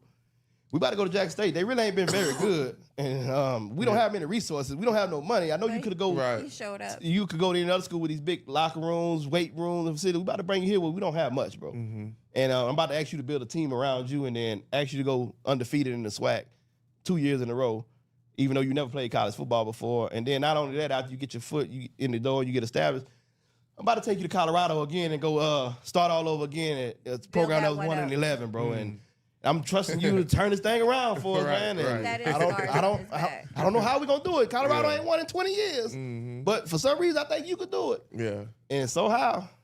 I got you. Answer the bell every time. Every time. Yeah. Never let us down, bro. And we put him in those spots and he never once said, nah, I don't want that. Oh man, I don't. It was always let's do it. This is nothing for him right now. No. He'll definitely weather this and come out on the other side. So he's been prepped for these moments. Yeah, exactly. The Browns ain't gonna be no different. So this is another bad situation that he just gotta be a little more patient with it. And but he built for it. He built for it. Yeah. I thought that was good where he went through the situations that they put him in. A lot of people wouldn't have took that route. Shedeur could have went to a lot of different schools and he said, oh, I'm going to go to Jackson State with my dad. His dad let him make the decision. I'm going to go to Jackson State with you. Okay, we leaving Jackson State. We going to Colorado. I'm going to go to Colorado with you. Travis, remember he wanted to come out in the draft. They were sitting at the Denver Broncos game. And he said, no, you coming out next year. You staying. You going out when Travis go out. So he never let that change who he was. He never let that change who he was. He never let it change him. He went through every situation and he kept it moving. He didn't complain. So this is no different. And when I saw this, shout out to Latika for sending me this. When I saw this, I said, man, we got to go into this more. And the funny thing is, Latika said it. Boog said it. They shot this in September. This is January. And it played out how they said it would play out.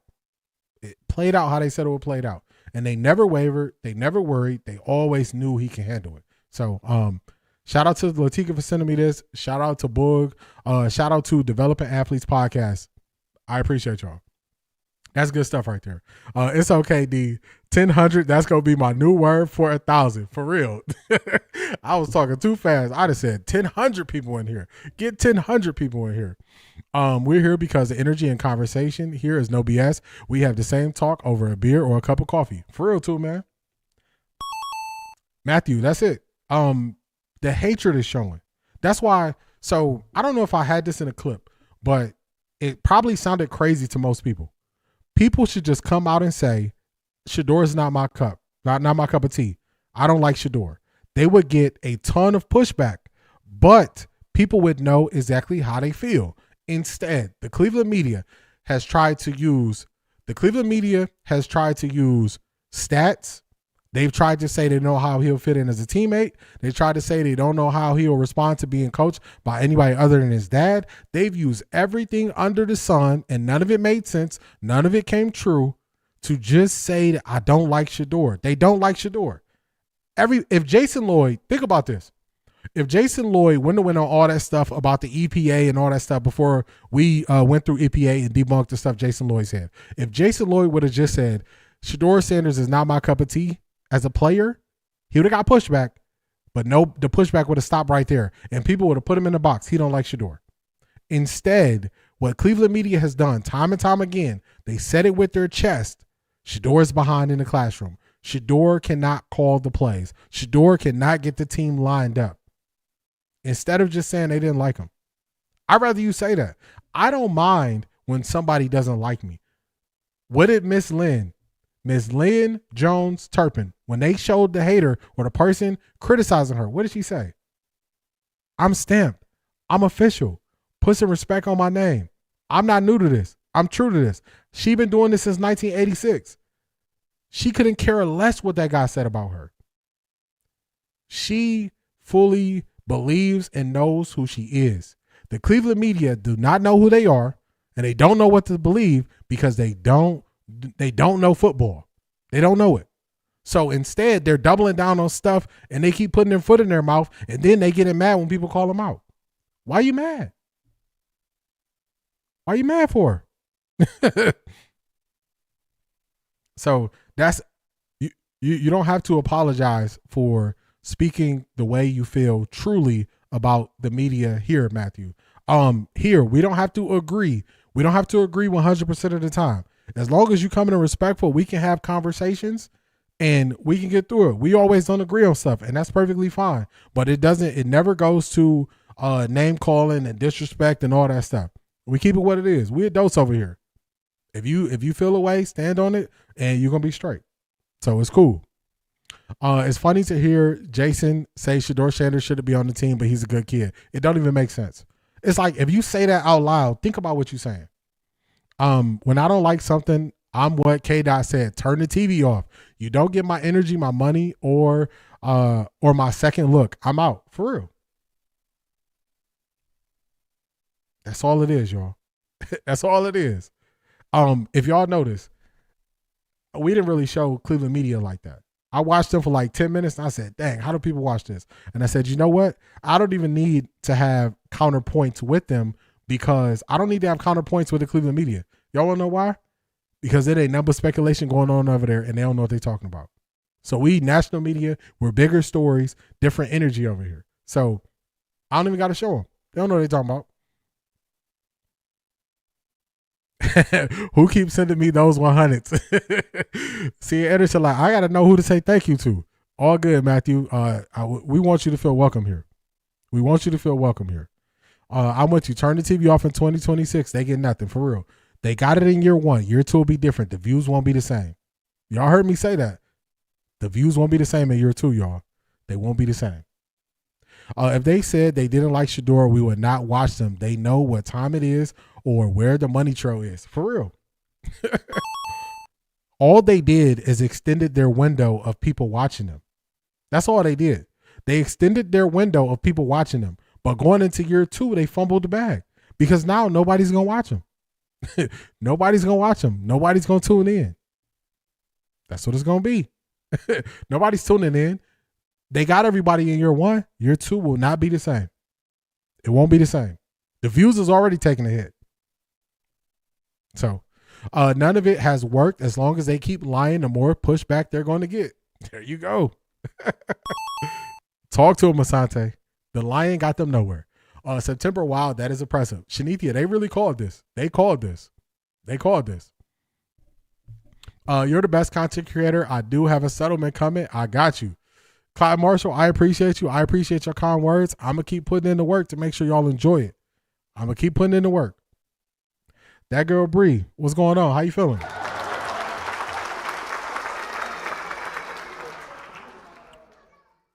I suggest you all research why certain people go through a 24-hour psychosis. I'm going to look into that. Asante. It's a nice change of pace not to listen to them. Let me tell you, Zedric, I listened for 10 minutes. I heard that little clip about the Cleveland Browns and wanted to keep their defense attack. I'll turn that thing off quick. I was there for 40 seconds. 40 seconds. I said, nah, I ain't doing this. I ain't doing it. Wet 11s said she is the one sending the 100, C.A. Anderson. She said it's her. I've been ignoring all Cleveland media that come up on my feed, like this interview you brought up. I also watched the official radio guys I cut off. Yes, it's no point in listening to them now, y'all. So if y'all send me something and y'all say, hey, I want you to react to this, we'll see if we can fit it in. But just me bringing it to y'all, I'm like, man, what's the point? We living in the moment. We watching good football. We watching how the media, the national media is changing, how they talk about quarterbacks, how everything Shedeur did was the worst thing in the world. But then when somebody else does it, it's okay. So we watching all of it. Let me show y'all something. Let's switch up real quick. Let's look at EPA. Excuse me. Let's look at EPA and let's see if it matches. Let's see if it matches based on what we saw. Wrong one. Here we go. This is EPA from this week, y'all. This is EPA from the playoff games this week. Let me adjust this slightly so y'all can see where Josh Allen is. And this also is going to discredit the EPA talk. Jason Lloyd, you need a new stat. Jason Lloyd, you need a new stat, man. Your stat is not legit. We broke it down. We showed you why it's not legit. This is an offensive stat. This is an offensive stat, y'all. So let's look at it. Josh Allen, he's the highest. He's number one. Jordan Love had a really good game. His team lost. So what is the value of EPA if you can have the best game and your team loses? Also, the Green Bay Packers are always high. They're always high on the EPA. So Malik Willis is the highest EPA from the season. Aaron Rodgers is way down here. Now, watching these games, was Aaron Rodgers this much worse than, say, Justin Herbert? To me, Justin Herbert was just as bad as Aaron Rodgers. Also, C.J. Stroud he had a very rough game. The Houston Texans won. C.J. Stroud, I want to say, had 3 fumbles. I think he had 3 fumbles, 2 recovered by the defense and an interception. And they got that ground attack going.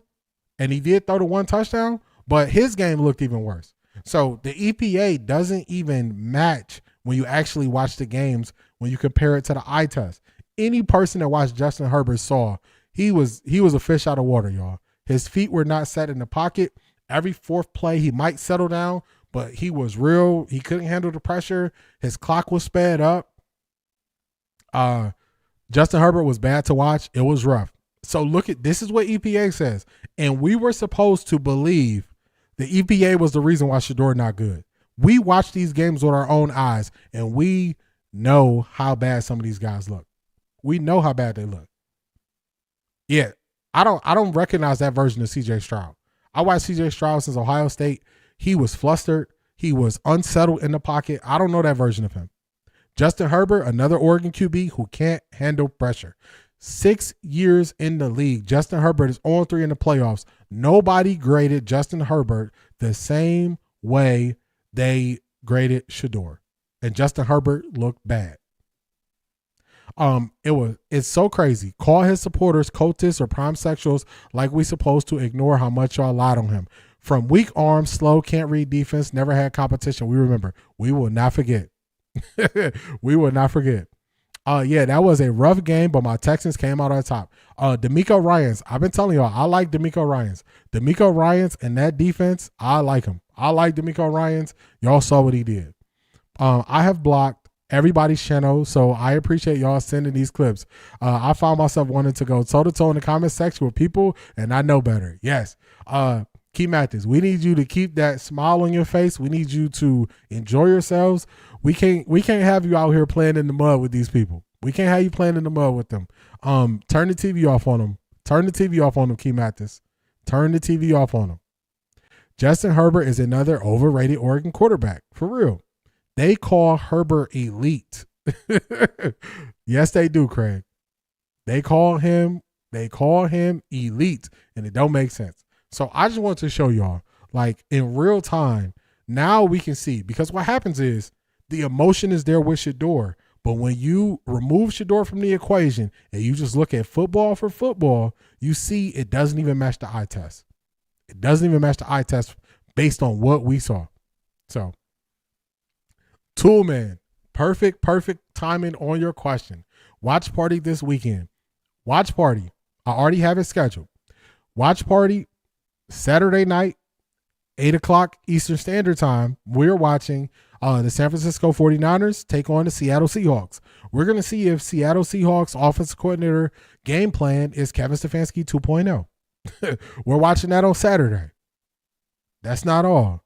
Sunday, I believe the game is at 6 p.m. Eastern Standard Time. We're watching the Chicago Bears and the LA Rams. Y'all know I like what the Bears did and how they turned it around at Ben Johnson. Y'all know I'm rocking with Sean McVay and the Rams. We're watching those games together. That's not all, y'all. Monday night, we doing a watch party for the national championship game. Monday's watch party is going to be, it's an ESPN broadcast, so I might not be able to play the sound, but we're going to watch it together. We're going to hang out. We're going to chill. So make sure you're ready for this weekend. We're going to live in the moment, live in the present. We're going to enjoy some football. We're going to enjoy it. So watch party Saturday, watch party Sunday, watch party Monday. What other content creators going to be spending the whole weekend with y'all? Me. That's who. So we're going to be at this thing. Shout out to all the Patreon supporters. Patreon, I got a video coming out for y'all tomorrow morning. YouTube, I'm working, y'all. I'm working. Tomorrow morning, 10:30, I got a video coming out. I'm going to do some things. I know y'all like my rants and stuff. I have longer form content, so I know it's hard to see all of my content. Just look at today's stream, 3 hours, 12 minutes before we wrap this thing up. Tomorrow's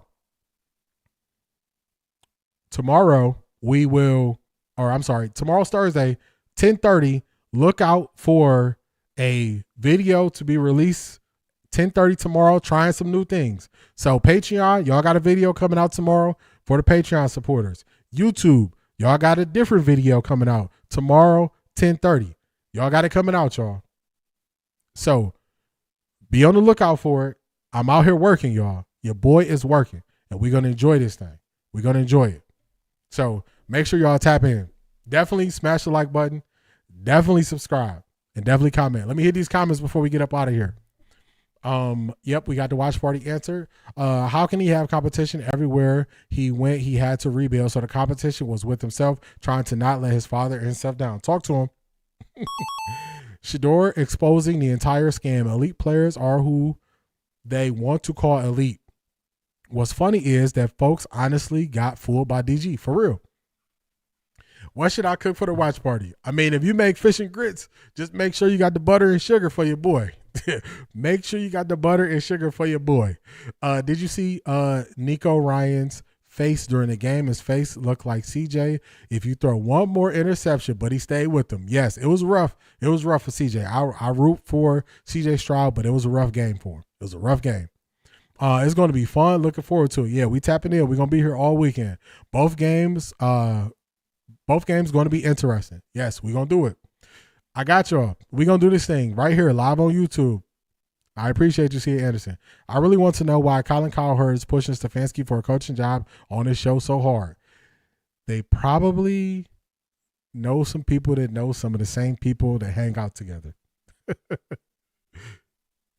That's probably what it is.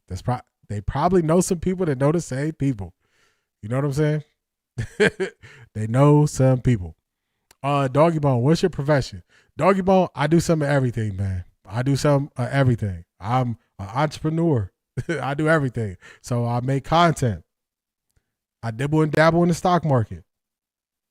And also, I do some gig work. So I do a lot of work. And I'm one of those people that's driven by my success. So if I have success one place, I push harder in another place. So I'm working. I stay working. I've been like this since I was a teenager. When I was probably 15 and they let me get 2 jobs, I had 2 jobs. And from there, I just put in the work. So I'm working all day. I'm working all day. But I would say entrepreneur is probably the best way to describe it. DG has elite arm talent in killing worms with those dirt balls. For real. Smacking those worms. Smacking them. I get 2 in one day. I'm here for it. Yes. I'm gonna keep y'all entertained on Thursday. I'm gonna keep y'all entertained. We will be there for the support. I appreciate you, Cedric. I appreciate you. You're one of the few podcasters who have real content to talk about now the off season's over. It's very clear who knows what they're talking about. D, you're the real deal. Shanithia, I appreciate that. I think you're gonna see who's a real creator. You're gonna see who really puts in the work. You're gonna see who really does this.